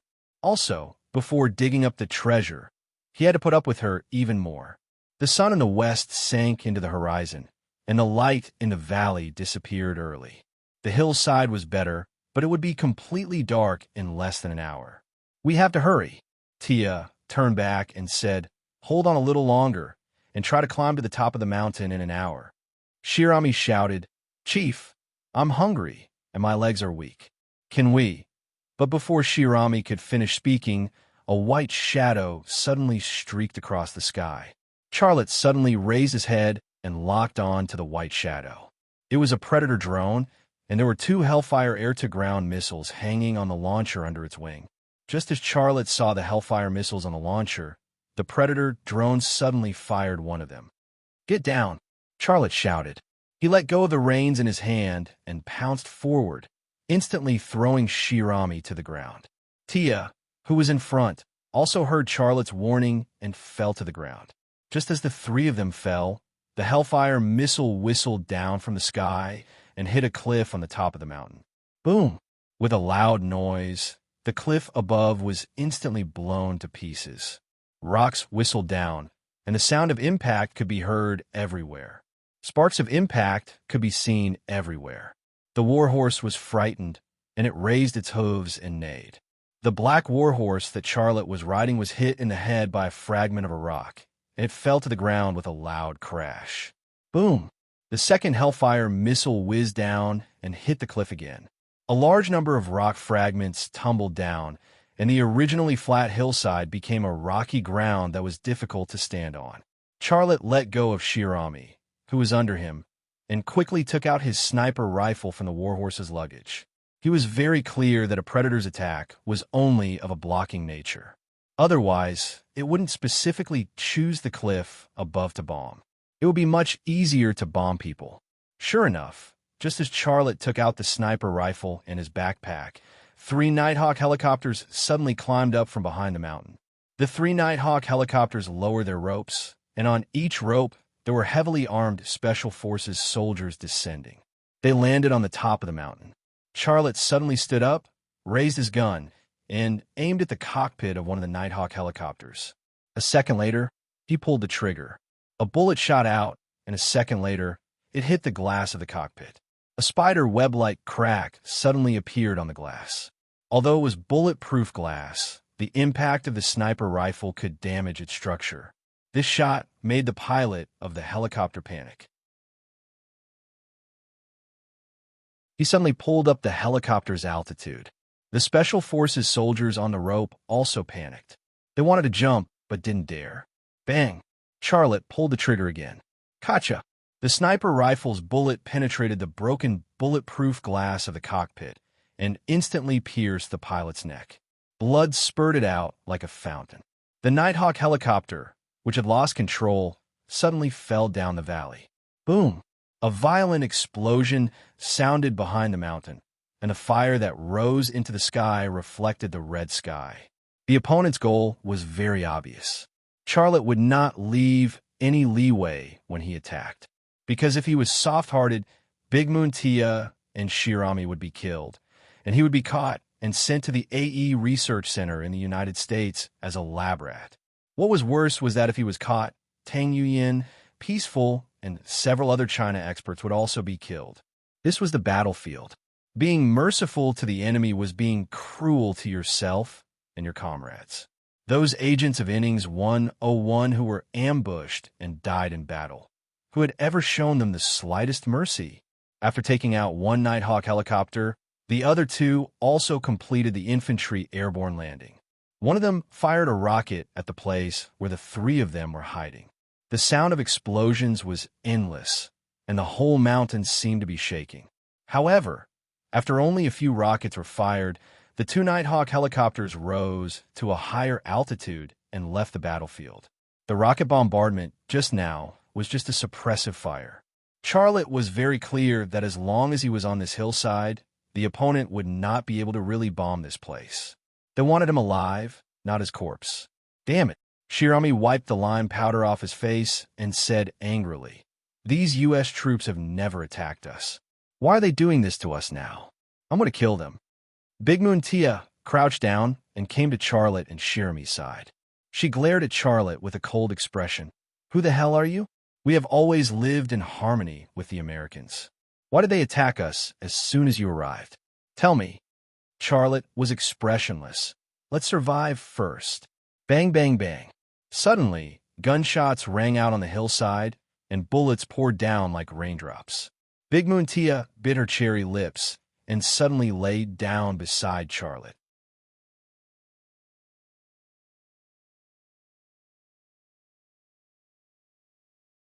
Chapter 308. The white warhorses of Elder Muntia and Siarami were frightened, and they turned around and fled towards the foot of the mountain. Siarami crouched behind a rock, firing while cursing, "Bastards! You're all castrated sheep." A bullet hit the rock she was hiding behind, and a burst of sparks splashed onto her face. She hurriedly buried her head. Elder Muntia's situation wasn't much better. She couldn't even lift her head due to the hail of bullets raining down from the top of the mountain. The special forces at the top of the mountain moved quickly, and their tactics were also very clear. Some maintained suppressive fire, while others rushed down from the top of the mountain. After a certain distance, the people in front found cover and opened fire, suppressing the enemy with firepower, while the people behind moved quickly. At this rate, in less than 5 minutes, they would be able to surround Charlotte, Elder Muntia, and Siarami. Bang, bang, bang. Elder Muntia stuck out her AK-47 from above the rock and fired a string of bullets. She didn't even dare to lift her head, let alone aim at a target and kill him. In this situation, she and Siarami could only use this blind shooting method to retaliate. They didn't seek to kill a target, but only hoped to make the other party afraid and delay the speed at which the other party surrounded them. However, this definitely wasn't the solution to the problem. "Chieftain, Xia, you guys run, I'll cover you." Siarami roared, her slightly immature voice full of courage and fearlessness. "I will avenge you." Elder Muntia's eyes were frighteningly cold. But at this moment, Charlotte rolled over and kicked Siarami to the ground. He said angrily, "You two go down and find the horses. Leave this place to me." "You." Siarami rubbed her pert buttocks that had been kicked and looked at Charlotte, momentarily stunned on the spot. Elder Muntia also looked at Charlotte in bewilderment. At this moment, her mood was extremely complicated. Whether a person was a friend or not, it was easiest to see in a life-and-death situation. At this life-and-death situation, Charlotte had asked her and Siarami to escape, and he would cover them. Facing at least 20 U.S. Special Forces alone, this was undoubtedly suicide. Wasn't a person who was willing to sacrifice his life for your friend? Scram! Charlotte turned around and roared. "You two bitches are in the way here. Do you want to die here? Get lost." Shalami's tears suddenly rolled down, not because she was scolded, but because she was moved. "Don't die." After saying that, Taya grabbed Shalami's hand and dashed down the hillside with her. Just as Taya and Shalami were running down, the sniper rifle in Charlotte's hand let out a roar. On top of the hill, a Special Forces soldier fell to the ground and never got up again.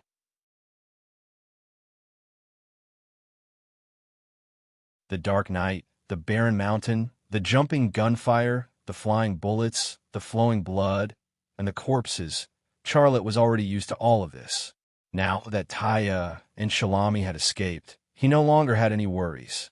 He could go all out. Bang! Another gunshot rang out, and a Special Forces soldier who had just popped his head out from behind a rock was shot in the head. "Damn it! Kill him!" Someone on the hillside roared angrily. "Don't worry about that *T order. Kill him." Da-da-da.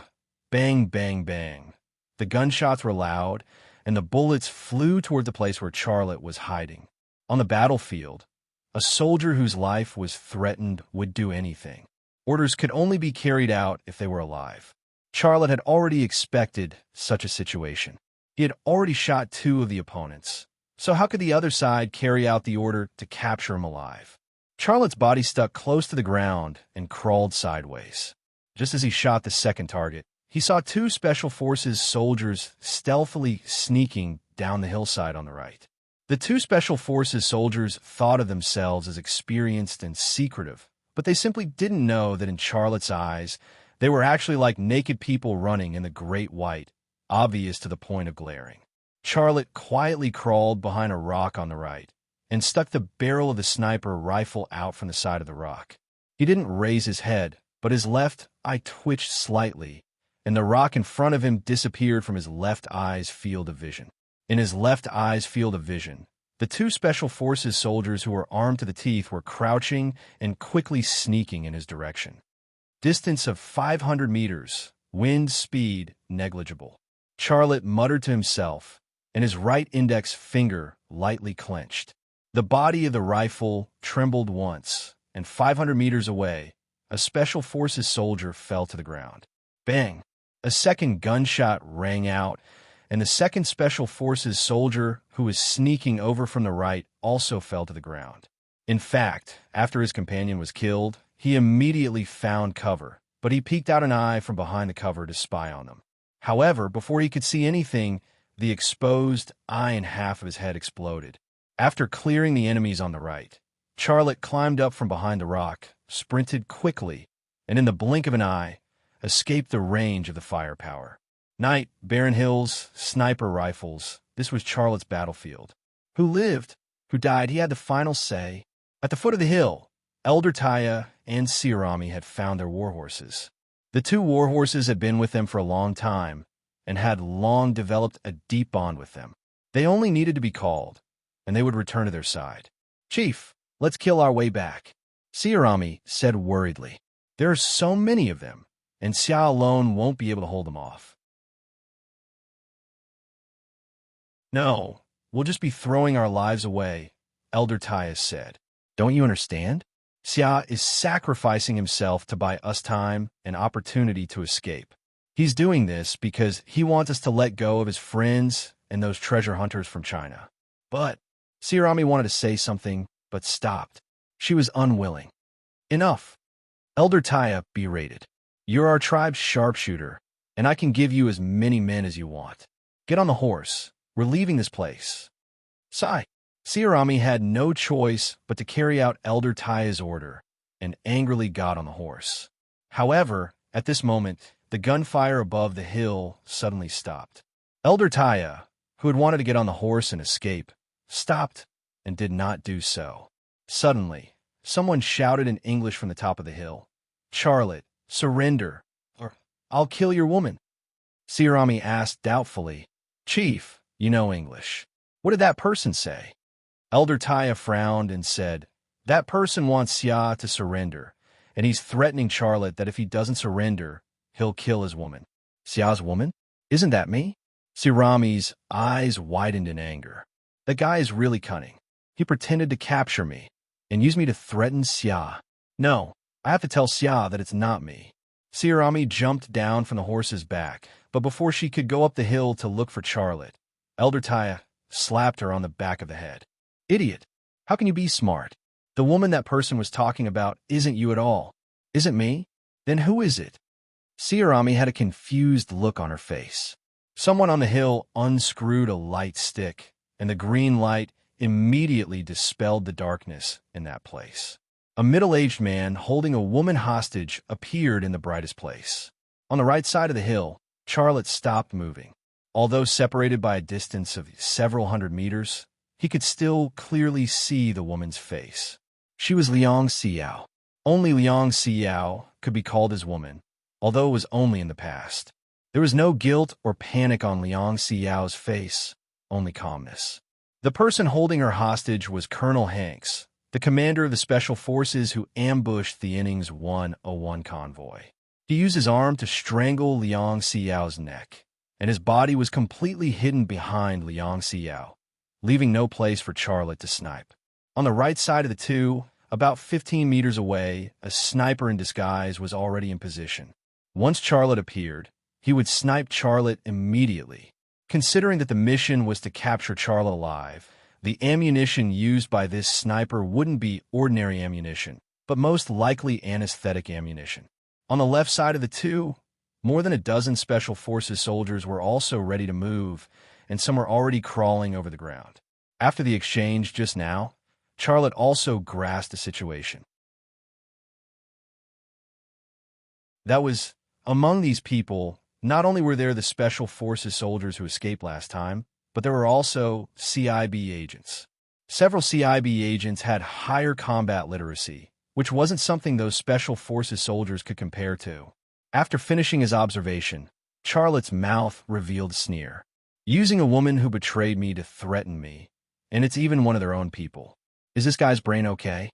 Charlotte quietly extended the sniper rifle out of the edge of the rock and aimed at Liang Xiao.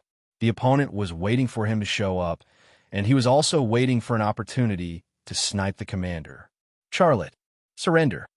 Hank shouted. I'll give you 1 minute. If you don't surrender in 1 minute, I'll kill your woman. Charlotte didn't move. He was as quiet as a rock. You have 30 seconds. Hanks urged. It's useless. Liang Xiao whispered. He won't show up. I told you. He found out my identity, and he hates me now. Why would he come out to save me? That's not necessarily true. Even the devil is afraid of the magic of love. Hank sneered. If he really loves you, no matter who you are, no matter what you've done to hurt him, he will forgive you and stand up for you. Then we'll see. Anyway, I don't think your plan will work, Liang Xiao said calmly. Charlotte, your time is up. Hank suddenly stretched out his arm and fired at Liang Xiao's thigh. Bang! The sound of the gunshot was heard, and blood suddenly gushed out from Liang Xiao's thigh. Her body also moved slightly to the side. However, Hanks was very cautious. When her body moved to the side, he also adjusted his position and hid behind Liang Xiao, not giving Charlotte any angle to snipe. Come out, Hanks roared, or I'll kill her. Charlotte sneered. Damn, is this Commander from Hollywood? He shot Liang Xiao's thigh with a bullet without a bullet, and the blood that flowed was red. Is he bullying me because my eyes are bad? He was no longer the Charlotte of the past. After experiencing so many life and death battles, he had killed dozens of people. He was very clear about what it was like when a bullet hit a human body and how blood would spurt out. He had a lot of experience. Therefore, whether the shot Hanks fired at Liang Xiao's thigh was real or fake, he could tell at a glance. At the bottom of the hill, Shalami was holding a pair of binoculars and giggling nonstop. He finally fired. Blood is spurting out like a fountain. Fire again, kill her, kill her. Behind Shalami, Taya raised her hand high, but in the end, she didn't slap her. This clown, when would she really grow up?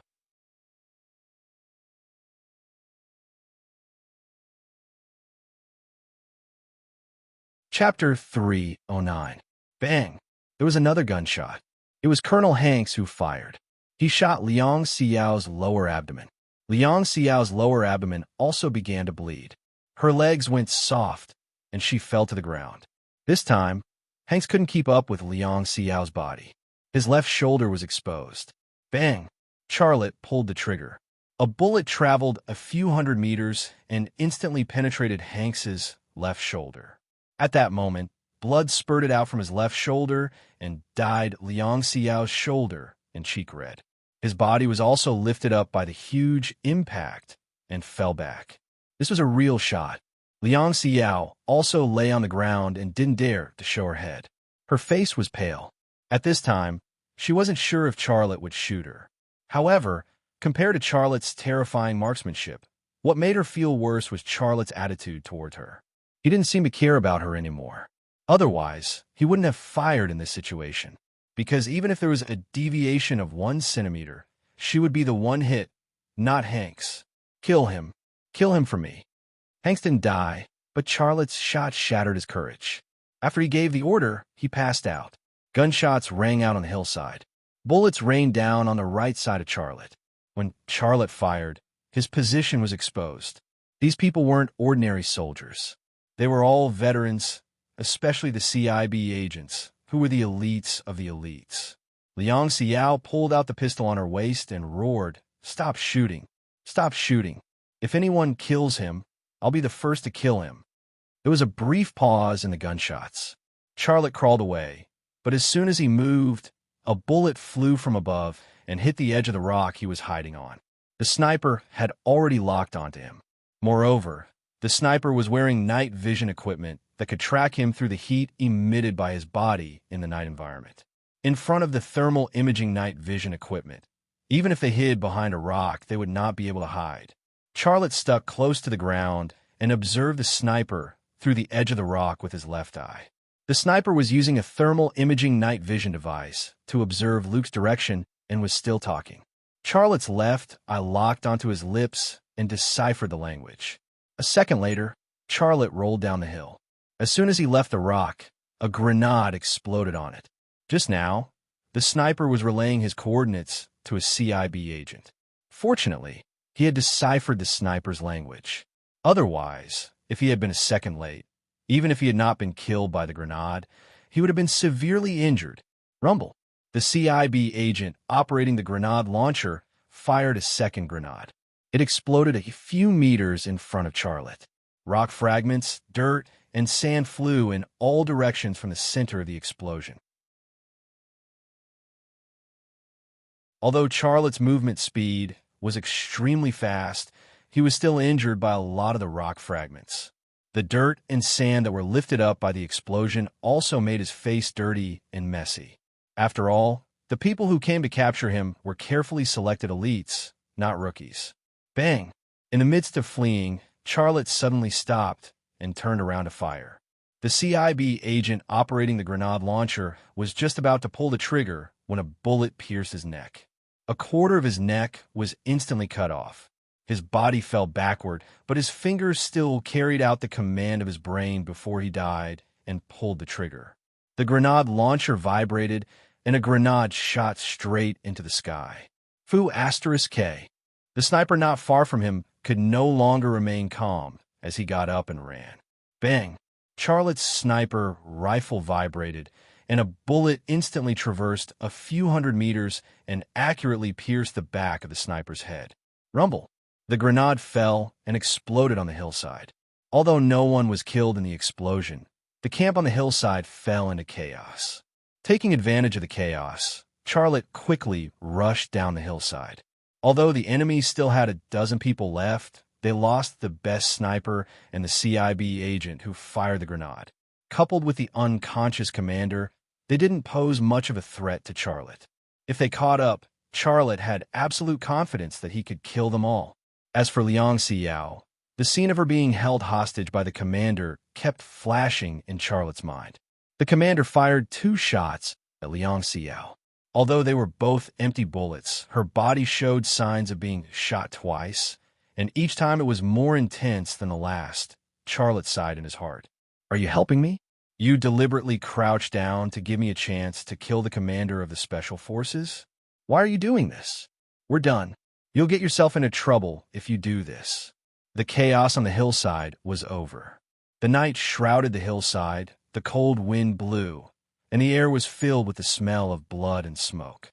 Liang Xiao picked up the thermal imaging night vision device left by the sniper, but she could no longer see Charlotte. Her lips curled into a smile as she muttered to herself, "Take care." At the hillside, Charlotte effortlessly found the hiding place of Big Moon Tia and Sairami. Big Moon Tia and Sairami didn't notice him at all. When they heard the noise, they aimed their AK-47s in his direction. Charlotte lowered his voice. "It's me." "Xia." Sairami was very excited. "You're not dead. Did you kill all those Americans?" Charlotte said, "No, there's still a dozen of them. Let's go. Take another route. We have to be quick. They'll most likely call for reinforcements. Once we get entangled with them, we'll be in danger. I know of a path. Follow me." Tia of the Great Moon Empire mounted her horse. Sairami also swiftly mounted the horse, and then extended her hand to Charlotte. "Come up." Charlotte's warhorse had already been blown to death, so he had to share a horse with Sairami. He grabbed Sairami's hand and climbed up the horse's back, squeezing himself into the saddle. The two of them were in the same saddle, and the degree of closeness could be described as integration. "Go!" Sairami shouted softly, and her legs clamped the horse's abdomen. The white horse under her took a step forward and chased after Big Moon Tia. The horse's hooves ran on the rugged mountain road, jolting up and down. The man and woman on the horse's back were also shaking up and down, and it was inevitable that their bodies would come into contact with each other. This kind of contact was very sensitive. Charlotte's front was tightly pressed against her back. That plump, that softness, rubbing back and forth, that feeling was like an electric shock. making him nervous. However, another face appeared in his mind. Liang Xiao's face. Sporadic gunshots came from behind, but they were just blind shots without a target. Someone seemed to want to use the gunshots to lure Charlotte to return fire, so as to determine his position again. But this was obviously futile. The 3 people and 2 horses had long since left their range of control. The white horse ran wildly. Sairami turned around and asked, "Xia, is that woman your woman?" Hearing Sairami's voice, Charlotte retracted his gaze from behind. He casually said, "What woman? Don't lie to me. I saw it all. The woman who was held hostage by the officer." Sairami asked, "Is she your woman?" Charlotte frowned slightly. He didn't want to talk about Liang Xiao with anyone. That was an indelible scar in his heart. But Sairami was a woman who would break the casserole to get to the bottom of it. If he didn't tell her something, she wouldn't give up. After a moment of silence, he said, "Well, she used to be." "Used to be?" Sairami giggled. "That officer actually used your former woman to threaten you. Is he crazy?" Charlotte knew that the commander's brain was absolutely not crazy. The commander used Liang Xiao to threaten him. Perhaps there was another purpose, that is, to test the position of Liang Xiao in his mind. This kind of test may be related to Liang Xiao's position in the CIB and will also affect the CIB's action plan against him. However, these were things that couldn't be discussed with Sairami. "Xia, between me and her, who is prettier?" Sairami's melon head seemed to be full of all kinds of strange questions. "Why are you asking me such a question? Now is the time to escape," Charlotte said with a wry smile. "The horse is running, not us. Our conversation doesn't affect the speed of the horse." Sairami continued to ask, "Between me and her, who is prettier? Tell me, I want to know the answer." "This." Charlotte hesitated. "You are younger than her. What kind of answer is that?" "Then let me ask you, between me and her, whose breasts are bigger?" "You." Charlotte's head was already dizzy. "Hee. You are really an honest person. You men like women with big breasts. Are you like that too?" Charlotte was speechless. "Even if you don't say it, I know you like it. Do you still know how to guess my mind?" "Don't brag," Charlotte disdainfully said. You're hard." "What?" "You're hard. It's so obvious. Do you think I can't feel it? This shows that you like women with big breasts like me. You are an honest man. Even your body is so honest." "Charlotte, just a moment ago, it was the feeling of life and death in a hail of bullets. But in the blink of an eye, it was the feeling of Sairami. She had a cute baby face, and it seemed that even her head was baby-shaped. She was not mature at all. She could be said to be immature, but in that aspect, she was sexy and charming to the extreme. She did not lose to those mature women in their 20s, and even surpassed them. Her every movement was very seductive, and every word and smile carried the flavor of a fox spirit. Everywhere she went, she stirred up people's hearts. In short, she was like a happy fruit. The feeling of being with her was hard to describe in words. Just now, Charlotte still thought of Liang Xiao, but after Sairami's disturbance, Liang Xiao also disappeared. The only thing left in his mind was her perky buttocks and her big breasts. The white horse jolted, and the person on the horse's back trembled. Sairami's face became redder and redder.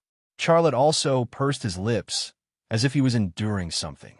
After a while, the big Muntia Su left the main road and went into a mountain stream that had no road. The mountain stream was shrouded in darkness, and the faint sound of water could be heard. Charlotte could roughly guess the big Muntia Su's new route.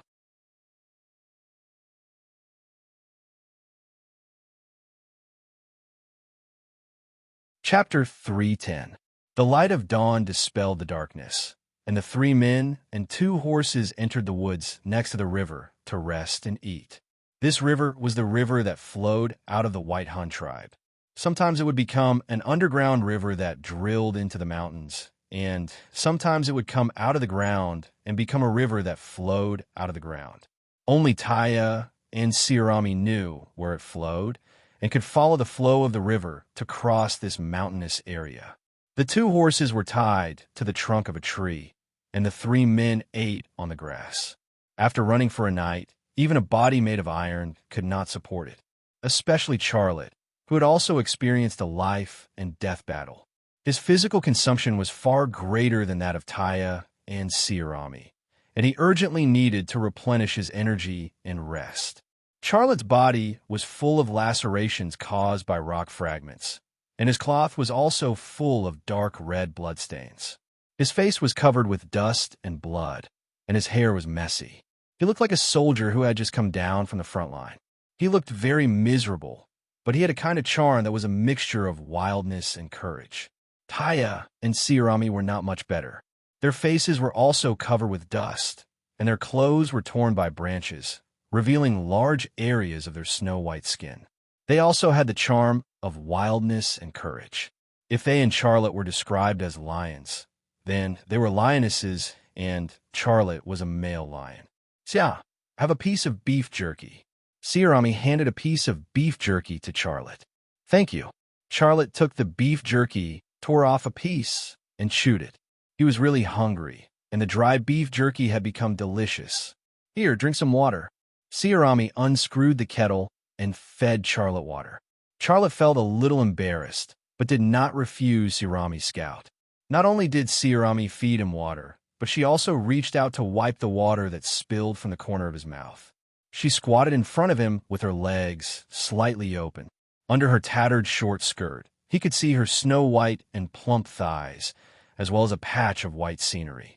That was her hand-sewn underwear, the kind that wasn't particular about the stitching. Some parts that people didn't dare to look at directly also entered his line of sight. It was extremely seductive. This made him feel that although he was drinking water, it had the effect of wine. You have a lot of wounds on your body. Let me help you deal with them. After giving Charlotte some water, Sirami once again played the role of a battlefield doctor. Before Sirami could enter the role of a battlefield medic, Tia couldn't bear it any longer and coughed. Sirami, what are you doing?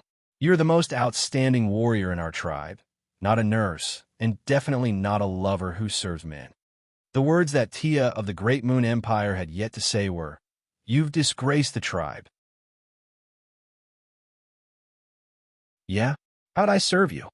Sirami frowned. Xia, you should be the one serving me. Massage my legs, they're so sore. Charlotte rolled his eyes at her, got up and walked towards a very tall and lush tree. Where are you going? Tia of the Great Moon Empire's tone softened. She thought that she had angered Charlotte. Charlotte said, "You guys sleep first, I'll keep watch. Then you guys come and take my place." The two White Hun women looked at each other, but no one said a word. Then they saw Charlotte climb up the huge tree like a monkey, and with a few steps, he hid in the dense canopy. Is he a monkey? He's really strong. Those stinky men in our tribe are like goats in a sheepfold compared to him. Charami's azure eyes were filled with excitement and worship. Not only did she admire the amazing jumping ability and agility that Charlotte had just displayed, but as a sharpshooter of the White Hun tribe, what she admired the most was Charlotte's godly marksmanship last night. Tia of the Great Moon Empire glared at Sirami. Have you fallen in love with him? Charami's baby face instantly turned red. I haven't fallen in love with him. I'm just playing with him. You know, aren't all the women in our tribe like that? They're like clothes. Tia of the Great Moon Empire sighed. He's definitely not a businessman. We all saw how strong he was last night with our own eyes.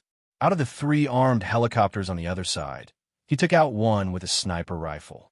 The other 20 or so people were all elites with very advanced equipment, but they couldn't even break through his defensive line.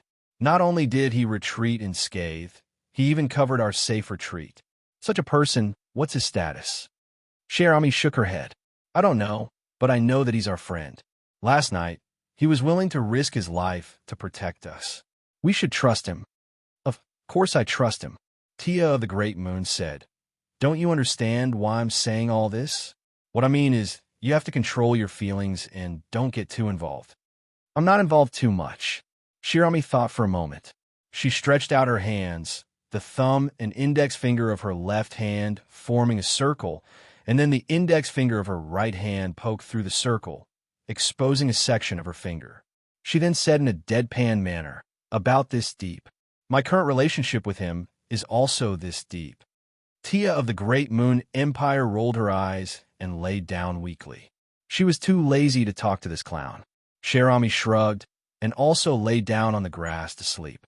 On the tree, Charlotte had just retracted his gaze from the opposite mountain peak. He had already observed the surrounding environment and did not find any traces of a U.S. military or CIB agents. This result made him feel a lot more relaxed. Charlotte sat on the branch, took off his backpack, and took out the Ming Dynasty compass. He held it in his hand and carefully examined it. This compass was indeed the one he had repaired back then. The parts that he had welded together were all there. However, the needle was no longer the original needle. The needle of the compass was pointing in the direction of the White Xiongnu tribe. Charlotte thought to himself, the experts dug up the needle in China, changed the needle, and then came to the White Xiongnu tribe. If I successfully steal the sword of Attila and build a hydropower station for the White Xiongnu tribe, will I be able to dig up a new needle when exploring the tunnel? Or will there not be a needle, and the White Xiongnu tribe will be the end of this secret? Either of these two possibilities could happen, but the prerequisite was to give the sword of Attila to the White Xiongnu tribe and build a hydropower station. Of these two conditions, the latter was not difficult. As long as there was money, it was actually very easy to build a small hydropower station. On the contrary, the sword of Attila was a very difficult condition. The God Domain group is in Korea, and An Jinjian is also an old statesman of Korea. He has a decisive influence in both the black and white worlds of Korea. If I want to get the sword of Attila, other than going to Korea to steal it, what other way is there for me to get the sword of Attila? If I want to steal it, how should I do it? Charlotte's mind was filled with these questions. A white shadow suddenly swept across the sky, interrupting Charlotte's train of thought. Looking into the distance, it was a predator drone. However, it did not hover in this area, but quickly flew past. The CIA will not give up on hunting me. They will send drones to search for my whereabouts. They will even use U.S. military satellites. It seems that I have to be more careful. Charlotte thought to himself. A wave of tiredness hit him, and he closed his eyes. With no enemies, he no longer needed to keep his eyes open and keep watch. This was also the benefit of having the eyes of penetration. If it was someone else in this situation, they would definitely not dare to relax. They were also too tired. Sairami and Taya quickly fell asleep, forgetting to take over Charlotte's post. Charlotte did not wake them up. He slept until the afternoon, and the sun on the eastern horizon quietly climbed to the middle of the sky. A ray of scorching sunlight shone through the gaps between the branches and leaves onto Charlotte's glasses, and he woke up. A series of rustling footsteps reached Charlotte's ears. Charlotte climbed up from the tree branch warily and looked towards the direction of the sound. The branches and trunks of the trees quickly disappeared in his left eye, and he quickly saw the source of the sound. It was Taya. She was walking to the side of the camp. She carried her AK-47 and looked around vigilantly. Did she discover the enemy? Charlotte suddenly became nervous. His left eye also quickly searched the area in front of Taya. However, other than trees and weeds, he saw nothing. At this time, Taya walked to a patch of grass, lifted her skirt, pulled down her handmade underwear, and then hurriedly squatted down. A small patch of grass had been watered, and it would probably grow more luxuriantly because of this. I'm going to faint. Charlotte smiled bitterly and looked away, but his mind could not erase the mysterious scenery that he had just glimpsed. Then, he suddenly remembered a piece of mahjong tile. Shalami also woke up. She slapped her forehead and then ran over Charlotte. Charlotte slid down from the tree and said with a smile, I know you're here to exchange for me, but there's no need. I overslept too. You overslept too? Shalami suddenly laughed. Men are indeed unreliable. Charlotte, Taya also walked over. She did not know what had just happened, and her expression was still as calm and cold as ever. Don't let something like this happen again. It's very dangerous. Charlotte lightly said, It won't happen again. Let's go. I saw a drone earlier, so we have to be careful. If we're discovered, those people will quickly catch up to us. The Great Moon Tia said, This path is only known to the people of our tribe. Don't worry, as long as we don't walk out of the forest, the U.S. drones won't be able to find us. After a pause, she continued, if we walk out of this mountainous area, we only need to pass through the territory of a tribe to enter the walking corridor. That's not the U.S.'s territory, so we'll be much safer. Charlotte said, let's follow your plan. A few minutes later, Taya got on her warhorse and walked in the direction of the river. Charlotte and Shalami's but squeezed into the saddle again, to the extent that they were almost one. I know that tribe. Our chief has a good relationship with the chief of that tribe. As long as we walk through this path, we'll be safe when we reach there, Shalami said. That's great. Charlotte was secretly happy that he did not need to pay for the passage to the tribe.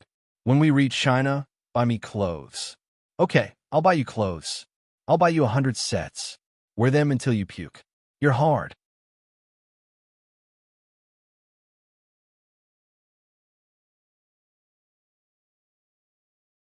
Chapter 3:11. Although the U.S. military could bomb whoever they wanted in Afghanistan, and they were strong enough to do whatever they wanted, they did not have complete control over Afghanistan, especially in the areas controlled by the Sanaida militant group and tribal forces. Therefore, in these areas, the CIB could only use drones and air search forces and did not dare to set foot on the ground. Under the leadership of Big Moon Taya, it took the three a full week to walk out of the mountainous area, and then they entered the walking corridor through the Pashtun tribes.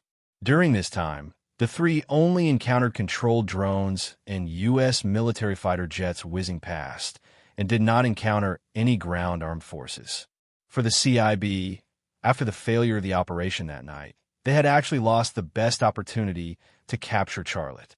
Charlotte escaped again, and there was also Big Moon Taya, who had a good relationship with the tribal forces. This was equivalent to a fish in the sea, and it was almost impossible to catch them again. However, the CIB was obviously unwilling to give up, and all kinds of controlled reconnaissance forces were frequently dispatched. Even if they failed, they would not give up. In any case, another week later, Charlotte passed through the walking corridor and entered the border of China. We're safe. After entering the border of China, Charlotte completely relaxed.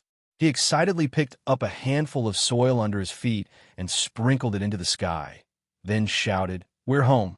What made him excited was not that he had returned to his own country, but that he had finally gotten rid of the CIB's pursuit. This trip to Afghanistan had experienced a lot of danger, but he had also gained a lot. Not only did he know the secrets, but the greater gain was that he had completely matured in several battles and had become a person who could truly take charge. Is this China? It's so desolate. Instead, Shalami had a disappointed look on her face. In the past 2 weeks, she had been thinking about going to China to buy clothes, but in her line of sight, there was only a desolate scene. Not to mention gorgeous clothes, she couldn't even buy the handmade underwear that she was wearing. Charlotte said with a smile, "This is the border. When you reach the cities of China, you will be surprised by the development of China over the years. When the country was strong, the people would also feel proud." "Xia, you said we're safe, right?" Big Moon Taya looked into the distance with a telescope. In that direction, a cloud of dust was rising along with the wind, moving towards them at a very fast speed. It was not a sandstorm, but a convoy. Charlotte saw it at a glance. He even saw the military license plates on the vehicles and the soldiers sitting in them. The walking corridor is located in a very sensitive area, and the pressure of counterterrorism has always been high. It was not surprising that China's border guards appeared so quickly, because this place had always been under the surveillance of the military. Before Charlotte could speak, Shirami had already removed the AK-47 from her shoulder. Looking at her appearance, it seemed like she was ready to take cover and shoot. Charlotte pressed down on her hand. "Don't do anything stupid. Leave it to me." Shirami subconsciously glanced at Tisha, but without waiting for her instructions, she handed the AK-47 in her hand to Charlotte. Charlotte then extended his hand to Big Moon Taya. "Give me your gun too." Big Moon Taya hesitated for a moment, but finally removed the AK-47 from her shoulder and handed it to Charlotte. But then she said fiercely, "Remember, your people are still in our hands. If Silami and I are arrested, your people will die in our tribe. This was a threat. Charlotte smiled indifferently. We've been through so many things together. Don't you believe me? Don't worry. I'm here. No one will hurt you. Silami waved her fist and hit Charlotte's shoulder. She giggled. I believe you. Her punch was very heavy, and it felt a little heartless. Charlotte could not help but frown slightly. But in the face of Silami, he could not be angry. For the past half a month, he and Silami had been riding on the same horse every day. That saddle had inevitably been squeezed and rubbed against each other. Although they did not rub against each other, their feelings for each other had grown a lot. If it was not for the fact that they were in a hurry every day, coupled with the existence of Big Moon Taya, Charlotte would not even need to take the initiative. Silami would have already eaten him up. For the past half a month, Charlotte felt that he was about to fall sick. The convoy soon arrived in front of the three people and surrounded them in a fan shape. An officer jumped down from the car, raised his gun, and took aim. He shouted, "You have entered China's territory. Put down your weapons and identify yourselves." Charlotte put the two AK-47s and his sniper rifle on the ground.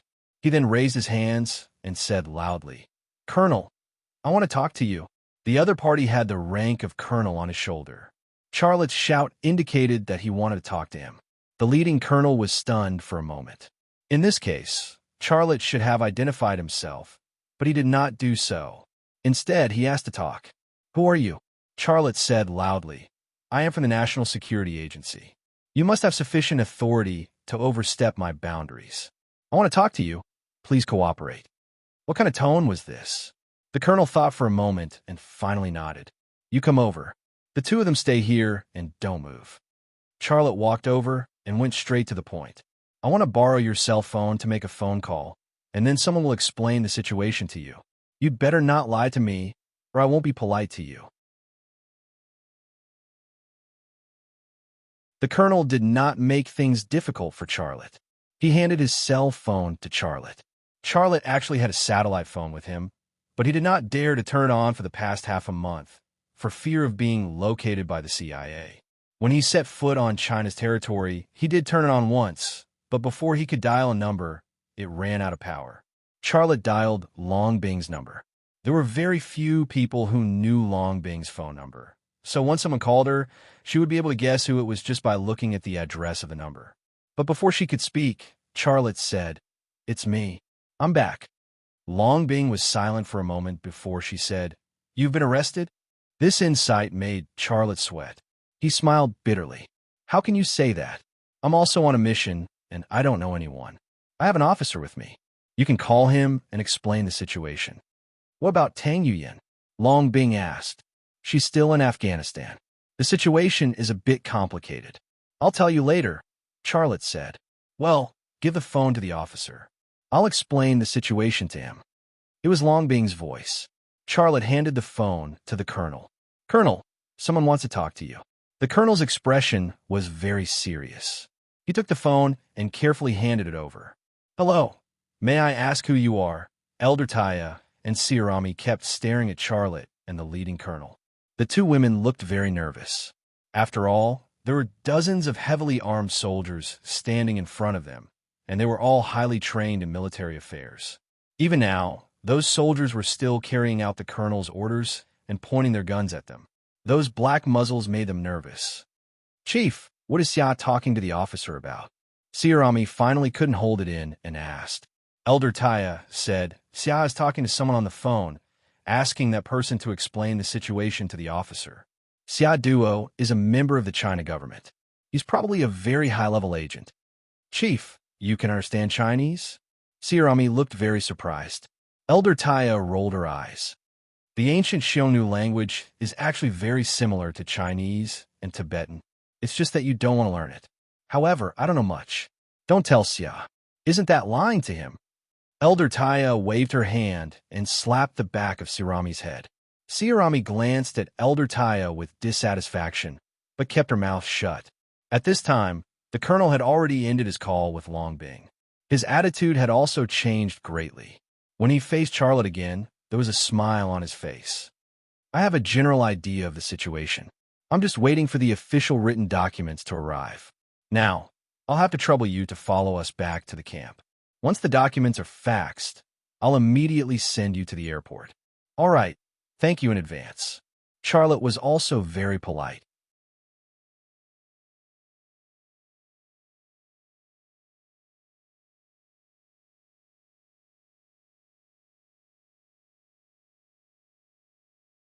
The young man did not even have time to groan before he fainted. The air marshal witnessed the whole process, but he had already been informed, so he turned his head and pretended not to see it.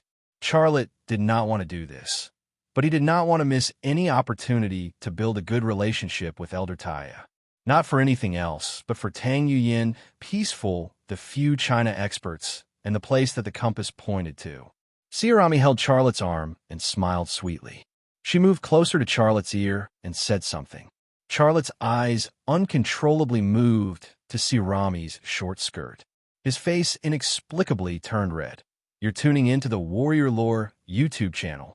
Don't forget to subscribe and join us on this journey to catch the most captivating stories.